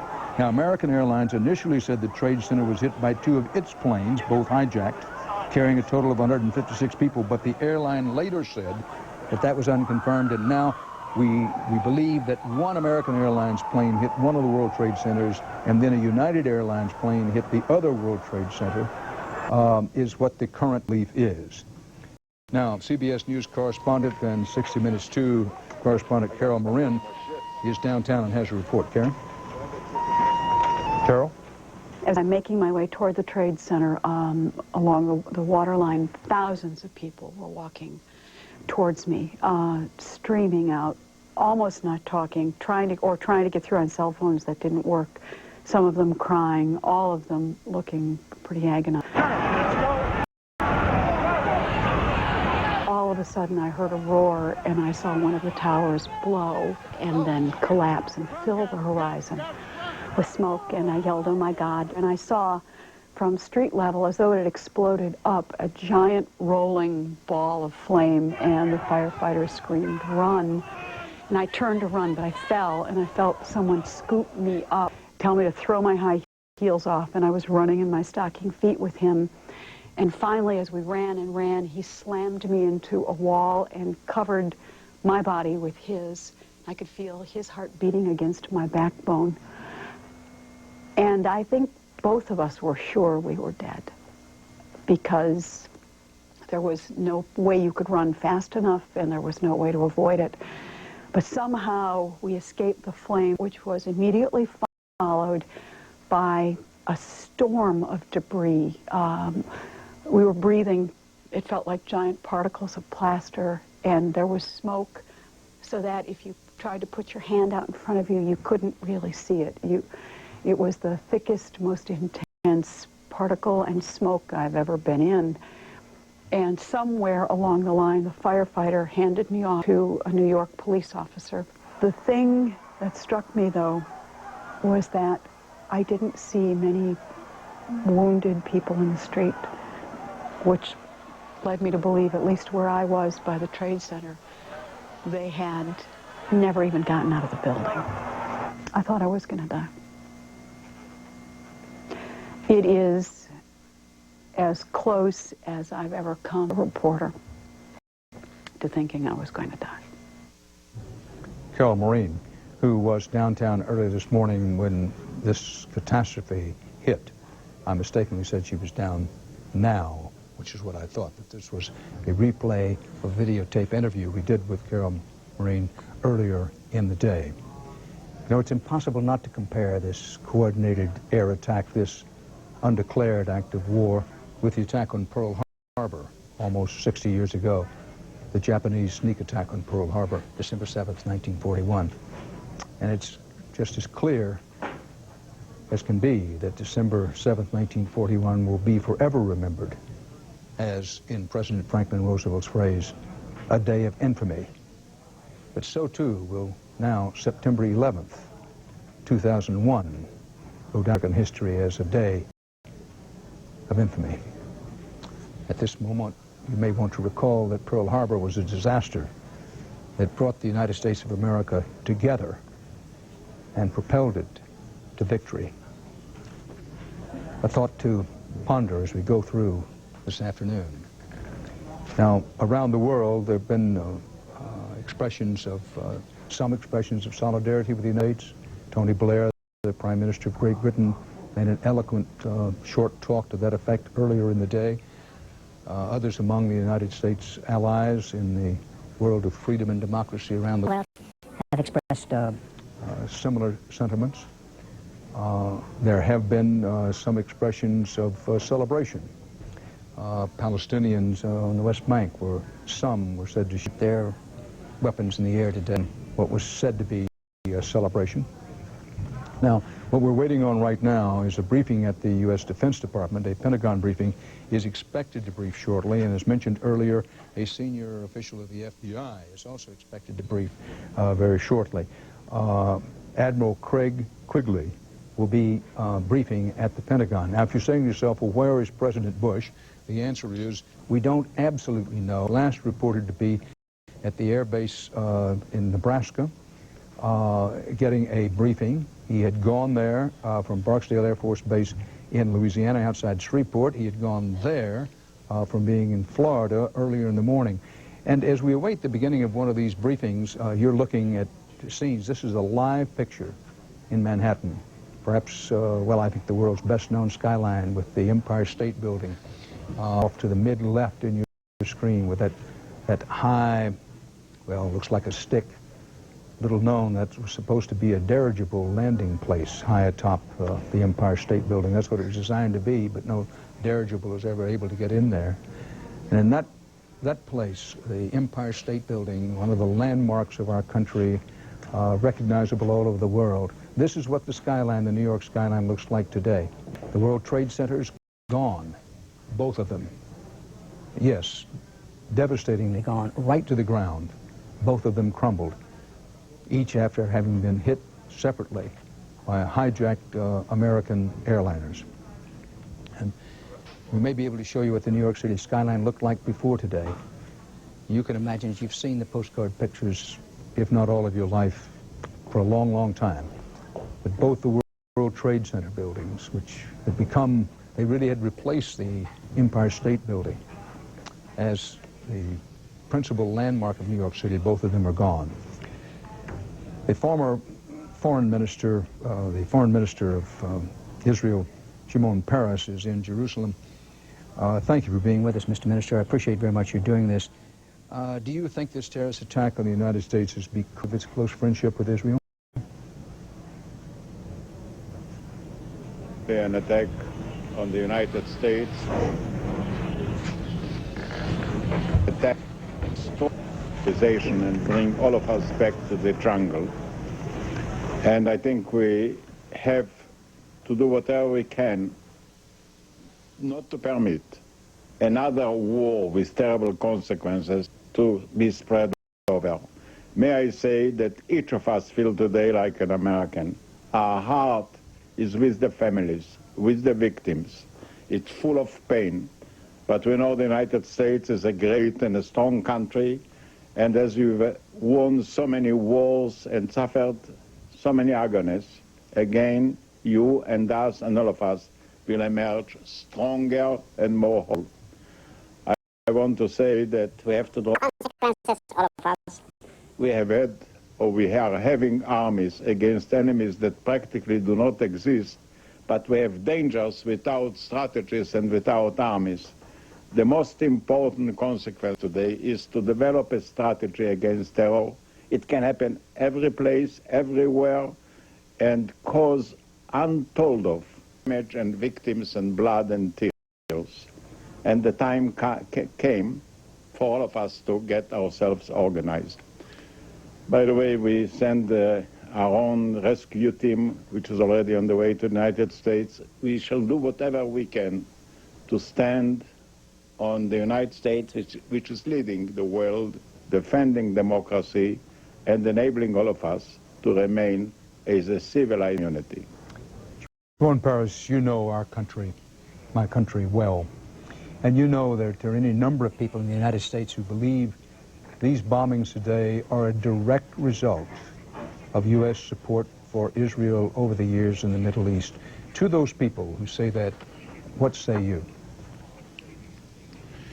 Well, you know, there were other acts of terror that has nothing to do with Israel, including in the United States itself. Terror is a terrible way of destruction and killing. And you have all over the world acts of terror that has nothing to do with Israel. Terror Mr. Peres, is a if you'll new excuse phenomenon. me a moment, I know that you will understand this. I'm so sorry to interrupt you, but Karen Hughes, the principal assistant to President Bush, has begun to brief, and we pick her up in progress. Evacuated for security reasons and to protect our workers. Your federal government continues to function effectively. We have a federal emergency response plan, and at President Bush's direction, we are implementing it. We began to implement it immediately after the first attack in New York this morning. We contacted American forces and embassies throughout the world and placed them on high alert. The United States Secret Service immediately secured the President, the Vice President, and the Speaker of the House, and they are all safe.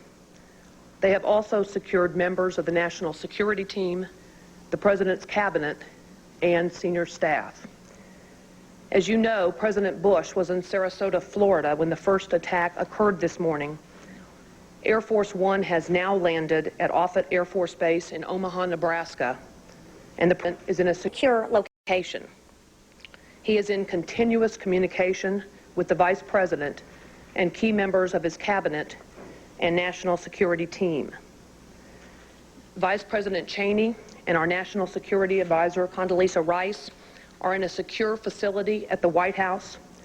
I have just come from there. The Secretary of Transportation and other members of our White House staff are gathered at a command center there, and we are coordinating with other branches of our federal government. The Secretary of Defense remains at the Pentagon, and the Secretary of State is en route back to Washington from his trip to South America. President Bush is conducting a meeting of the National Security Council as we speak. They are meeting President Bush from his location and other members from different locations in Washington and other locations. As many of you have been reporting, the Federal Aviation Administration ordered all airports closed, and all planes which were in the air were directed to land at the nearest airport. International flights were diverted to alternate locations outside of the United States. Transportation Secretary Mineta has directed the Federal Aviation Administration to suspend operations until at least noon tomorrow. So no airline flights will operate until at least then and until the FAA announces that operations will be resumed. Secretary Mineta has also issued orders controlling the movement of all vessels in United States navigable waters. The Federal Emergency Management Agency has activated 8 urban search and rescue task forces in New York, and 4 of these highly trained teams are at work here in Washington at the Pentagon. Every federal agency has implemented continuity of operations plans to make sure the government continues to function effectively. While the markets closed today because of the situation in Manhattan, the United States financial system has continued to operate. Banks have been open all day. The Federal Reserve has operated regularly and continuously. The Department of Health and Human Services has mobilized medical personnel and supplies to provide help to local authorities who are working so diligently to respond and try to help the victims of these terrible attacks. President Bush has committed the full resources of our intelligence and law enforcement communities to identify and bring to swift justice those responsible for these despicable attacks. The Department of Justice is setting up a hotline for families who fear that their relatives may have been victims of one of these attacks, and we will be announcing that telephone number shortly. Our fellow citizens and our freedom came under attack today. No one should doubt America's resolve.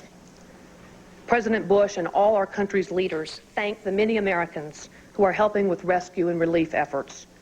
We ask our fellow Americans for your prayers for the victims, for their families, for the rescue workers, and for our country. Thank you all very much, and we will continue to update you as information is available and confirmed. Karen Hughes, people believe, is one of the 2 most influential advisors around President Bush, briefing at FBI headquarters in Washington. Karl Rove, another Texan, transplanted Texan, but Texan being the other widely believed second most important person around President Bush. Karl Rove is believed to be with President Bush. The president was last reported at the Air Force Base in Nebraska, being debriefed there after going first to an Air Force base outside Shreveport, Louisiana, where he made a videotape short talk to the nation. He'd gone there from Florida. The president said in Florida he was going back to Washington. He did not do that. The official reason being that the Secret Service, among others, thought that under the circumstances, it would not be the most advisable thing for the president to go back to Washington. But if you look at the map, at least Italy. The president's gone from Florida to Shreveport, Louisiana, to the air base, Offutt Air Force Base in Nebraska. Where he goes next is anybody's guess. But Karen Hughes just briefed. John Chester, The spokesman at the Pentagon, has a briefing underway there. Let's go to it live.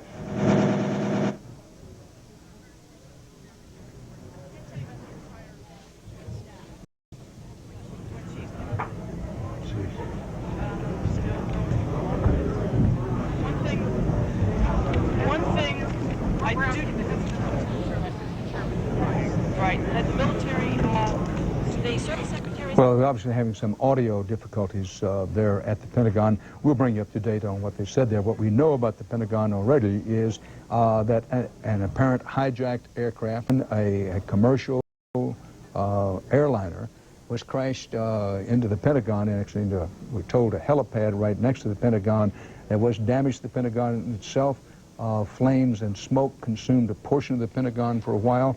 Mark well, since the Pentagon opened in 1943, this is the first time it's actually come under a direct attack. Nothing even approaching this has ever happened at the Pentagon before. After a long delay, the Defense Department confirmed that there had been fatalities. How many, we do not know, at the Pentagon. And we saw some treated and then carried away earlier in the day. But we don't have a lot of information on what happened at the Pentagon just yet. Now, I'm told that we now have some audio before we go to the Defense Department to pick up on the briefing. John Chester.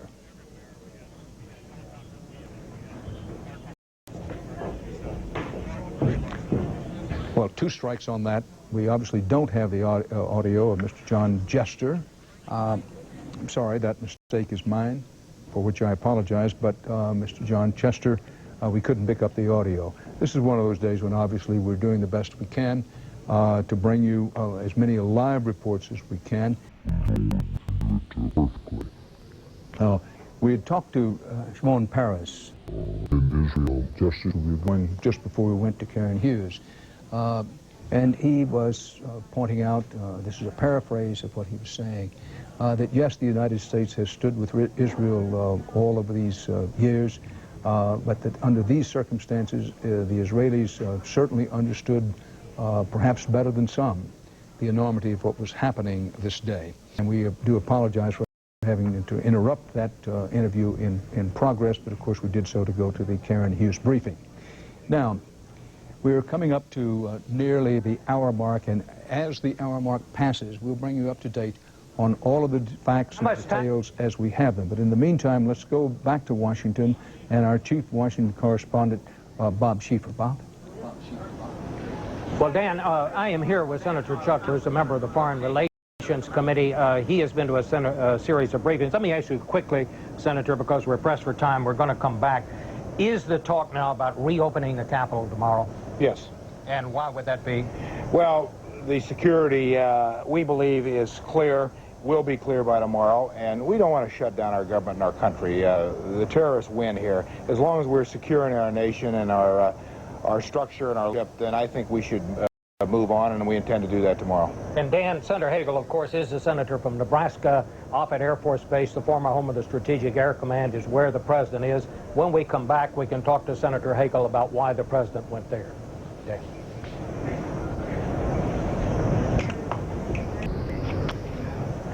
Bob Schieffer in Washington. Bob, on the roof of a building in the far distance, you could still see some of the smoke from the Pentagon. The fire has subsided in the Pentagon, having been put out.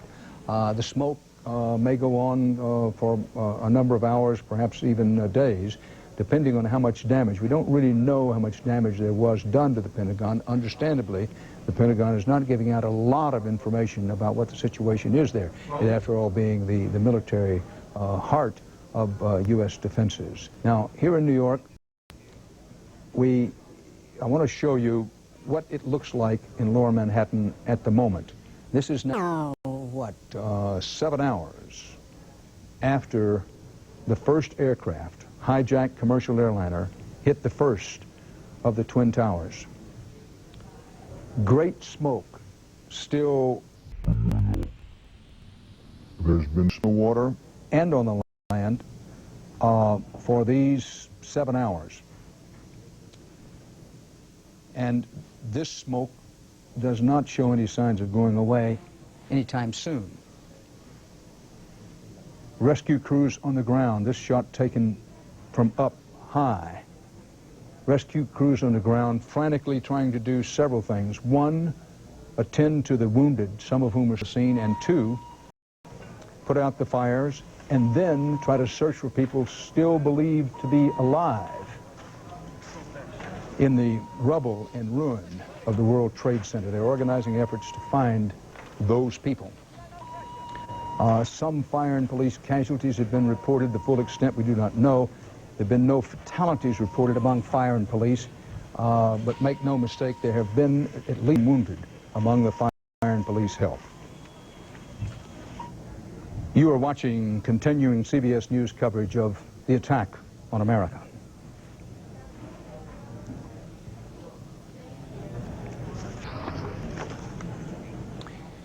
Dan Rather at CBS News World Headquarters in New York, where the twin towers of the World Trade Center have been hit each individually by a hijacked airliner, 4 hijacked commercial airliners that we know of today. This is an actual photograph of one of the planes flying to one of the towers earlier this morning. The plane goes deep into the tower. Flame spits out the opposite side, followed by these incredible scenes. One of the towers begins to collapse. It looks for a few faint moments like maybe it will just be partially collapsing the tower. But then quickly the realization, it's all going. Down it went. And then the second tower, fire and smoke belching out of it. No one believed that it could happen, would happen, but then, again, incredibly, down it came.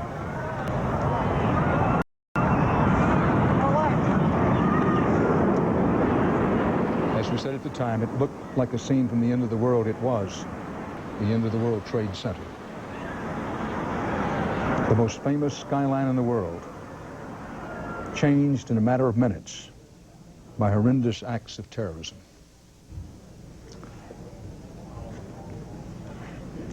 In the shadow of the Statue of Liberty, a direct attack on the freedom of every American, and indeed on the freedom of anyone who has it around the world. It is not too much to say that. Scott Pelley, CBS News correspondent, is downtown near where the World Trade Center used to be. Scott? Dan, I have journeyed into the downtown area very near the World Trade Center building itself. I was maybe 60 yards away, and we were able to see the World Trade Center building, what was left of it. I can only describe it to you, Dan, as about 15 stories tall, with a broken top, completely shot through, a burning hulk. All around it in that neighborhood, the buildings burning. The smoke that you see behind me is coming primarily from a 50 or 60-story tall building that was about half a block from the World Trade Center. That building is deeply involved in flame. There is flame shooting out of the windows. When we were below it just about 30 minutes ago, big panes of glass were popping out of the building and crashing below. Rescue workers really can't get into that area right now because it's much too dangerous. In the streets around the World Trade Center, Manhattan traffic stopped and was incinerated right where it stood. We saw a number of New York City police cars, obviously some of the first responders to the scene. The police cars were blown to pieces and completely burned. Some U.S. postal vehicles were actually melted onto the street just a few yards from the World Center itself. I spoke to some firemen, Dan, from the Bronx, who were some of the first responders in, and they told us that after the first tower, try to save some people in the area around the second tower, and then the second tower began to come down, and these men looked over their shoulders and found an entrance to a subway down the stairs into the subway as the Trade Center tower came down around them. They told us that a police lieutenant was trying to warn them away at the time that the building was coming down. He had his arms high in the air, trying to get them to run, and they said that that lieutenant was hit by falling debris and, as best they could tell, was severely wounded. We talked to a number of firefighters and paramedics who have been at the center of this hell and have come out covered in soot and dust and have told us amazing stories of heroism. One fireman told us that when the second tower came down, they were completely covered in black smoke and swirling dust, and the firefighters held each other's hands in kind of a human chain in order to get out of that area. Another firefighter, actually a retired firefighter who ran to the scene as soon as what was happening, came out and told us that he didn't see any wounded people around the World Trade Centers. He just saw what he described as parts of bodies. I tried to get him to tell me how many he thought he saw in terms of the number of people killed, and he said it's much, much too many to be counted. Dan? Scott Pelley in Lower Manhattan. Thomas Paine, 1894. Quote, "These are the times that try men's souls, and so is time that try men's souls. Also, there are times that test the mettle, that test the very character of a nation. Each generation, in one way or the other, faces some kind of maximum test. Who is to say that this is not ours?" Timeline: plane crashes into tower of the World Trade Center in Lower Manhattan shortly before 9 a.m. Eastern Time. Just after 9 a.m., second plane crashes into the second tower of the World Trade Center. It's believed that a American Flight 11 Boston Los Angeles, a Boeing 767 with 81 passengers and 11 crew, was the first of the two planes that struck the world.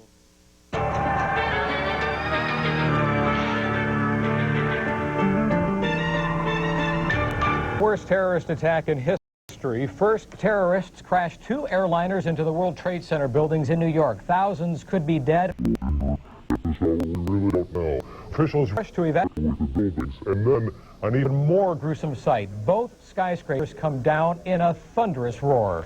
As the planes rammed the Trade Center, people were left literally holding on for life. This video taken just moments after the attack. Workers hung to the remains of the shattered glass and steel building. Some were unable to hang on long until help arrived and fell from the destroyed towers. And at any given time, the numbers of people working in the Trade Center towers is 50,000. New York's mayor says it could take several days, maybe even weeks, to determine the number of those killed. Good afternoon, everyone. We have the latest information coming in right now from New York City and also from Washington, D.C. Others are still patrolling right now, and the Capitol is under a state of emergency, all because of the third attack this morning. Another hijacked plane crashed into the Pentagon, blasting part of the building and setting it on fire. At least 35 people are hurt, some severely, but so far no word on any fatalities. And when the planes crashed and explosions started happening, the world just seemed to stop. It sure did. People here in Cleveland stopped what they were doing to watch the graphic and frightening image. As word of the attack spread, people in downtown Cleveland went anywhere they could for any information. People stopped in their tracks in downtown, watching on jumbotrons at Playhouse Square. Many others stopped to peer through the windows at Home Team 19 and Home Team 43 to watch. Then they had a hard time comprehending the devastation that they were watching. We're at a conference. In New York. I live about a mile away from the Pentagon, so it's just such a catastrophic amount of damage and amount of loss of life, and just the human factor here just can't possibly be measured. And I just pray for all the families that are involved. It's very upsetting.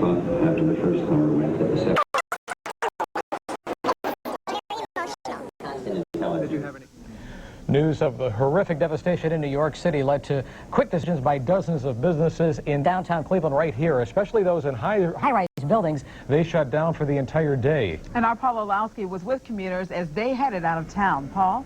Well, Cynthia, one of the first buildings that was evacuated, and evacuated quite quickly, was the federal building behind me. Obviously, federal buildings could be targets. It's really very simple. This is an older design building, and as you see behind me, you can pull right up to that building, as was done in Oklahoma City. The Mura building, a truck filled with explosives. Newer buildings, the FBI building they're building downtown, and the new federal courthouse are built set back away from the road. But really the story is off to the left. 9th and Lakeside, normally one of the busiest at this time of day, is deserted. The late morning was one of the most odd I've ever seen. For a time, horns were honking. People become frustrated with gridlock, but within an hour or So the streets were deserted, as you see. Police tried their best to direct the morning rush hour that was the opposite of the norm, an exodus from the city. Quickly, buses filled as businesses closed, dozens of them. Guards took up positions on all four corners surrounding the federal courthouse. It was closed. On Playhouse Square, commuters watched giant screens in disbelief as the word spread like wildfire. We got an email, and it went from there, and then people started turning on radios, and it just got worse and worse and worse.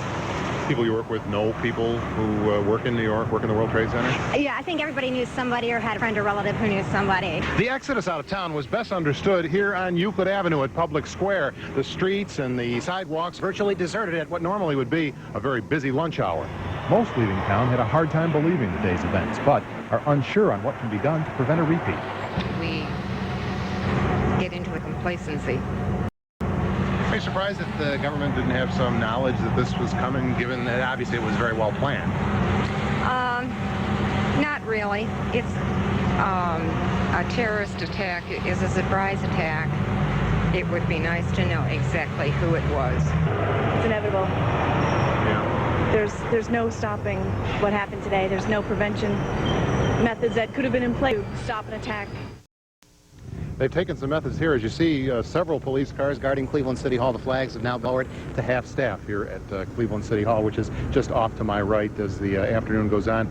I stopped on the way over. As I walked over, just poked my head into St. John Cathedral. A lot of people inside not talking about the event, having just a moment of silence. A lot of people lighting votive candles, just reflecting on the damage that's been done. One of the things that we saw as much as anything, people on cell phones as they left the downtown area trying to make some contact to make sure anyone that they might know in New York was okay. And when you really think about it, if the numbers that are possible of people that were injured or killed in this, Jack and Cynthia, it really is very, very likely that almost all of us will know someone. The numbers could be into the thousands, possibly worse, tens of thousands. And it seems like, as you said, Paul, all of us will be touched in some way by this tragedy, and you can't help but have an overwhelming feeling of helplessness. Well, what can you do? And I think maybe that's why people were turning to the cathedral. I don't think they knew what to do or how they could help, but just a moment of silence. And Paul, I think you picked up Shocked at what happened, but there's anger out there. There's we want justice. We want a reason for this happening, and I think there is a definite anger among millions of Americans right now in the country. Well, one of the things we heard, and maybe it's not America at its best, but was people wanting revenge, not wanting another trial as in the World Trade Center bombing case from several years back, 1993, I believe. People wanted revenge. They're looking for a strike, some way to vent that frustration, I suppose. Probably not their best emotion, but it's what we're picking up on the streets. Okay, Paul, you stay downtown in case anything breaks. We'll get back to you momentarily if it does. All right. In the meantime, the evacuations choked up streets as workers to leave the downtown area. Most major cab companies continued to operate while 2 RTA train lines were shut down in Tower City and the airport because of the shutdown at Hopkins International. RTA buses began running on a more frequent schedule than usual to accommodate the early rush hour, making rounds every 15 minutes or so. And Lake Tran, which serves Lake County, though, is running on schedule. Home Team News anchor Denise Afalo is now on her way to New York City. She's live right now to join us with the very latest. And Denise, we understand It's going to be tough once you get closer to New York, but you had a hard time actually getting out of the greater Cleveland area. Yes, we did, Jack. And in fact, once we got to the Turnpike, we noticed it's virtually a ghost town like it is in downtown Cleveland. Practically the only vehicles we're seeing on the roads are the big rigs, the 18-wheelers. Not very many cars out here traveling today, as if everyone is by the news and staying home to watch the coverage and to find out what's happening. Another thing is the cell phone calls that Polowski mentioned. We have been calling friends and contacts in New York the entire way. Nothing. No calls are going in or out of New York City at this time. It is absolute chaos. You can't dial in. We're in eastern Pennsylvania now. We are on 80 East, and we're going to get to as close as New York City as possible, and we're going to bring you first counts just as soon as we get them. All right, Denise, and we'll be checking in with you as you head to New York, of course, coming up tonight at 10, and of course on Home Team 19 News at 11. For you watching at home, that in case anything breaks on a national level, we will leave you immediately, go back to CNN, go back to CBS News, Dan Rather, to bring you the very latest updates on a national scale. So please don't think that we're preventing you from seeing any updates nationally, either in New York, Washington, D.C. If there is anything of an urgent need, we will leave you and go back to the network. So please stay with us if that does happen. Is also shut down at this hour, Just like airports all across the country. And that's one reason why Denise is headed by car to New York. They were evacuated. Several planes were because of making an emergency landing. A Delta Airlines Boeing 757 landing at Hopkins today because of concerns that there may be a bomb on board. The plane was moved to a location where FBI agents searched the aircraft. They found the package in question. As it turns out, it was a lamp, and everybody on board was evacuated. However, air traffic controllers say that they could hear screaming coming from inside the plane, which took off from Boston this morning. Right now, the airport is closed, and at this time, there is no word on when it will reopen. But we understand from the FAA that all American flights will be halted until noon tomorrow. At the earliest, the skies will be clear of any commercial flights at least until noon tomorrow. Well, the Cleveland area is definitely high on alert right now because of the plane. And the Home Team's Bill Youngkin joins us now live from Hopkins with more. Well, with all the tragedy that's taken place today, I can tell you local FBI were taking no chances out here at Hopkins International Airport today. At about 9:45, about an hour after the first hijacked jet slammed into the World Trade Tower, the FAA informed the FBI here that Delta Flight 1989 with 69 people on board would be grounded here in Cleveland. For over 2 hours, it would sit on the tarmac in the secure area of the airport. There were rumors it might be carrying a hijacked plane or was carrying a bomb. Even the mayor said that it could have a suspected bomb on board, but both were false. What we've learned is that because of the crash into the World Trade and the similar flight path for Delta Flight 1989 that arrived here in Cleveland, Delta Airlines grounded their plane. I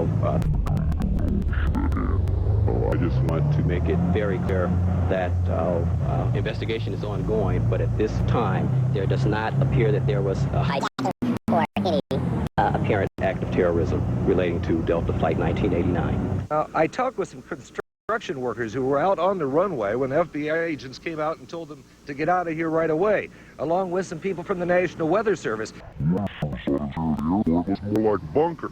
And the FBI took over during the watching of that plane that went on for a couple of hours. We'll hear from some of those employees a little bit later. But inside the airport, it was organized chaos. As the airport was shut down, people were walking on place, they were walking on the freeway.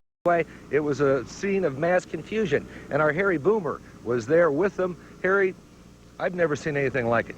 Bill, this is definitely a story in a very negative kind of way. A lot of people will be upset and hurt about what has happened all over the country. Those 4 hijacked planes may have gone down in New York City and Washington, D.C., and 2 other targets, but their impacts are being felt all over the country, including here in Cleveland. Hopkins International Airport is on lockdown, and body was evacuated. They told us to get out of the concourse immediately. Thousands of air travelers had their flights disrupted following the unthinkable attack on America. Disbelief. God. All I can think of is the people. The poor people. And why? Every airport around the country, including Hopkins International, was shut down. Every flight was canceled as air traffic came to a halt. I'm okay. Cell phone use markedly increased as folks phoned home trying to contact loved ones.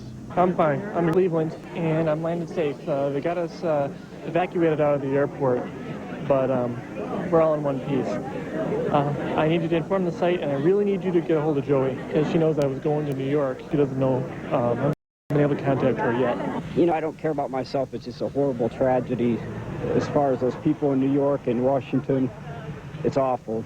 It didn't take long for authorities at the airport to divert vehicle traffic. Go in front of their car. Thousands of stranded passengers. on foot. Even as the terrorist attacks continued around the country, the Clevelanders reacted angrily. I feel like this is a nightmare. If this is the case that it's terrorists, it's about time the United States quit being nice to all these countries and worrying about etiquette and go after these idiots. Basically, terrorists have done what they wanted to do. They've disrupted all of America. It's a tragic, tragic day. A range of emotions here at Hopkins today as people learn the details of the tragic bombings all over this country. Just a personal side note, many of you may know that I'm from Washington, D.C. I have family there. Daughter is safe in Washington, D.C., but her uncle, who works at the Pentagon, has not been heard from yet. I've made several personal phone calls. I can't get through. The lines are very, very busy. And as you know, that's what's happening all over the country. And Hopkins will be closed down at least until noon tomorrow. Of course, we're going to be on top of it and bring you the very latest. Back to you in the studio. Harry, I can imagine your thoughts and concerns. Personally worried about your daughter. Was she didn't know anything about all this when it unfolded? Well, actually, she was okay. She lives in southeast Washington, D.C., nowhere near the Pentagon, and her mother and all of that. But her uncle, they're most concerned about him right now. They've heard nothing, and it has been hours. Harry, one of the most riveting pieces of tape we've seen today outside of what happened in New York and Washington is the interview you had with the gentleman who's on the phone reassuring his family that he's okay and calls so-and-so to make sure that they know that he's in Cleveland. There's a lot of us that need to be reassured that we are okay, and as a nation, hopefully this thing is going to be nipped in the bud, so to speak. But that interview that you had with that gentleman was just very emotional. You know, he walked over to me, Jack. He says, "Sir, you look like a man." I reached and gave him my phone, and he called Jody. I don't know if she's his wife, his girlfriend, or whomever, but it is someone that he's very close to. He was able to get in contact with his office. They, in turn, got in contact with his family to let them know that he was okay. All the people who had to leave the airport, Harry, where did they go? Did they just walk to nearby hotels, or what were their plans? Just about any place they could get to. Many tried to get to hotels. Some cabs tried to get in. The police were not letting anybody in there. They told people, you're going to have to walk to the roadway, call your family. They can pull over to the side and come get you, but they cannot come near the airport. And folks just walked over here to a hotel. Some caught the shuttles into downtown Cleveland. Any place they could get that could... Nation. They found themselves just trying to, like everybody else, glued to the TV sets to find out what's happening. Okay, Harry Boomer reporting live from Cleveland Hopkins Airport. Thank you for the update. And Harry, if anything new happens out there, of course, we will go back to you and Bill for any kind of updates. In the meantime, as you probably have already heard, there were 4 planes in all hijacked earlier today. Here now is the latest information on those flights. American Airlines Flight 11 had just taken off from Boston's Logan International Airport and was headed to Los Angeles when it crashed into the World Trade Center this morning. 81 passengers were on board, including 9 flight attendants and 2 pilots. American Airlines Flight 77 was also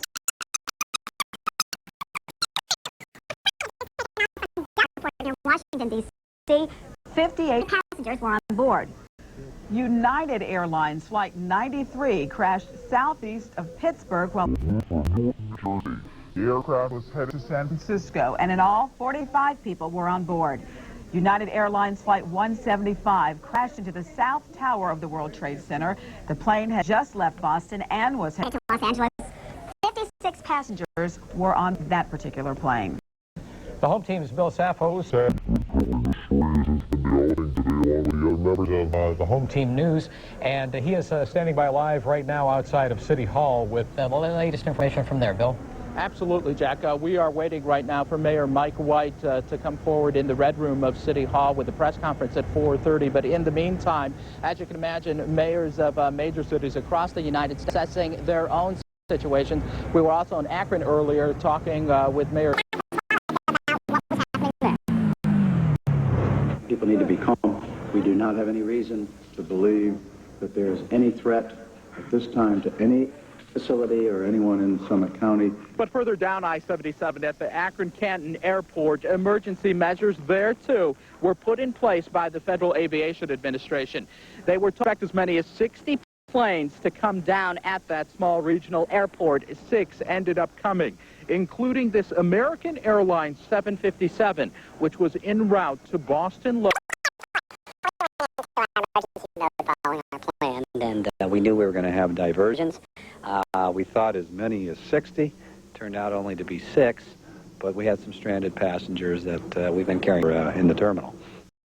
And Fred Crum, the director of the Akron-Canton Airport, said they have been taking care of all the passengers, putting a lot of those passengers on buses to neighboring cities. A lot of folks going to Pittsburgh, some to Detroit, others here to Cleveland, but still many, those en route to that Boston-Logan Airport, still stranded at this point at Akron-Canton's regional airport. Obviously, a lot of concern with that Boston-Logan flight. It is a plane that goes back and forth from Boston Logan to other parts of the country. It was headed back there. They were very concerned about it. Obviously, you can imagine a lot of security at that airport as well. Getting back to Mayor Pluskwalik and the things he talked about, he does say that one of the area high schools, Hoban High School, did have a bomb threat, and they went and checked it out. It turned out to be false, but it nevertheless a threat they took very seriously. A few other rumors, he said, around town about threats, but none that substantiated to anything important. Obviously, a lot of buildings shut down there, too. Looks very much like downtown Cleveland, a ghost town. Absolutely. Okay, Bill, thank you. We're going to have to break away right now, but thank you for the update. Well, police got a horrifying call from on board the United Airlines plane that crashed about 80 miles south of Pittsburgh. Again, the crash killed everyone aboard, 45 people in all. And the home team's Ed Gallagher is now via telephone from a rural community. It's called Jennerstown, where that crash took place. Ed? That's right. I just got on a bus and came right up to the crash site. They're bringing media members up, and I can tell you that if you didn't know there was a plane crash today and you didn't see the evidence there, you would call this heaven. We're talking about rolling fields. We're talking about farmhouses, trees, very rural. Instead, what we have now is an area that's roped off, state troopers everywhere, all kinds of emergency vehicles around. And then if you look over the area where the plane actually went down, which is where I'm standing, you still don't really know there was a plane crash, except that there is a huge indentation or a huge hole in the ground now where the plane apparently no-dived, and then it continued on into some trees. In fact, the plane disintegrated to such a great extent, we're told by the Highway Patrol here that there are no recognizable aircraft parts to be seen down there. So if you look from where I'm standing on a bluff overlooking the field, you can see that something obviously went into the ground very hard, and then you can see scorched trees.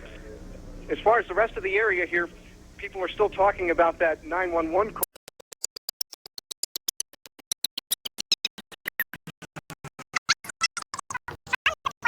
They were locked in a bathroom saying this plane is being hijacked, this plane is being hijacked. Now, the FBI is investigating to see if, in fact, that was legit, or what the origin of that call was, who made it, how they were able to do it. Those kinds of questions still unanswered. The investigators are treating this, though, as a crime scene. They believe that this plane, I should say, was hijacked. And there's a congressman from Virginia who was saying on the record that he was told by Marine Corps investigators that the plane was meant to crash into the president's retreat at Camp David in Maryland. So that is another avenue that is being explored. Again, no survivors on this plane. The only buildings nearby were a couple of hunting cabins. Fortunately, this is an area that once was strip mined, and so therefore there were no injuries on the ground as well. But that is the latest from the scene. Investigators are still just trying to find every shred of evidence, and we will be bringing you pictures of what I'm describing now. You will see these pictures coming up on Home Team 19 News at 6 o'clock. Back to you.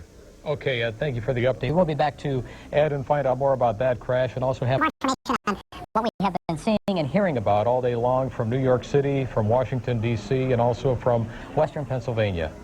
Let's go now to continuing coverage of CNN and CBS as our coverage on the attack in America continues. No one can go in to get the people out. There's small explosions still going on.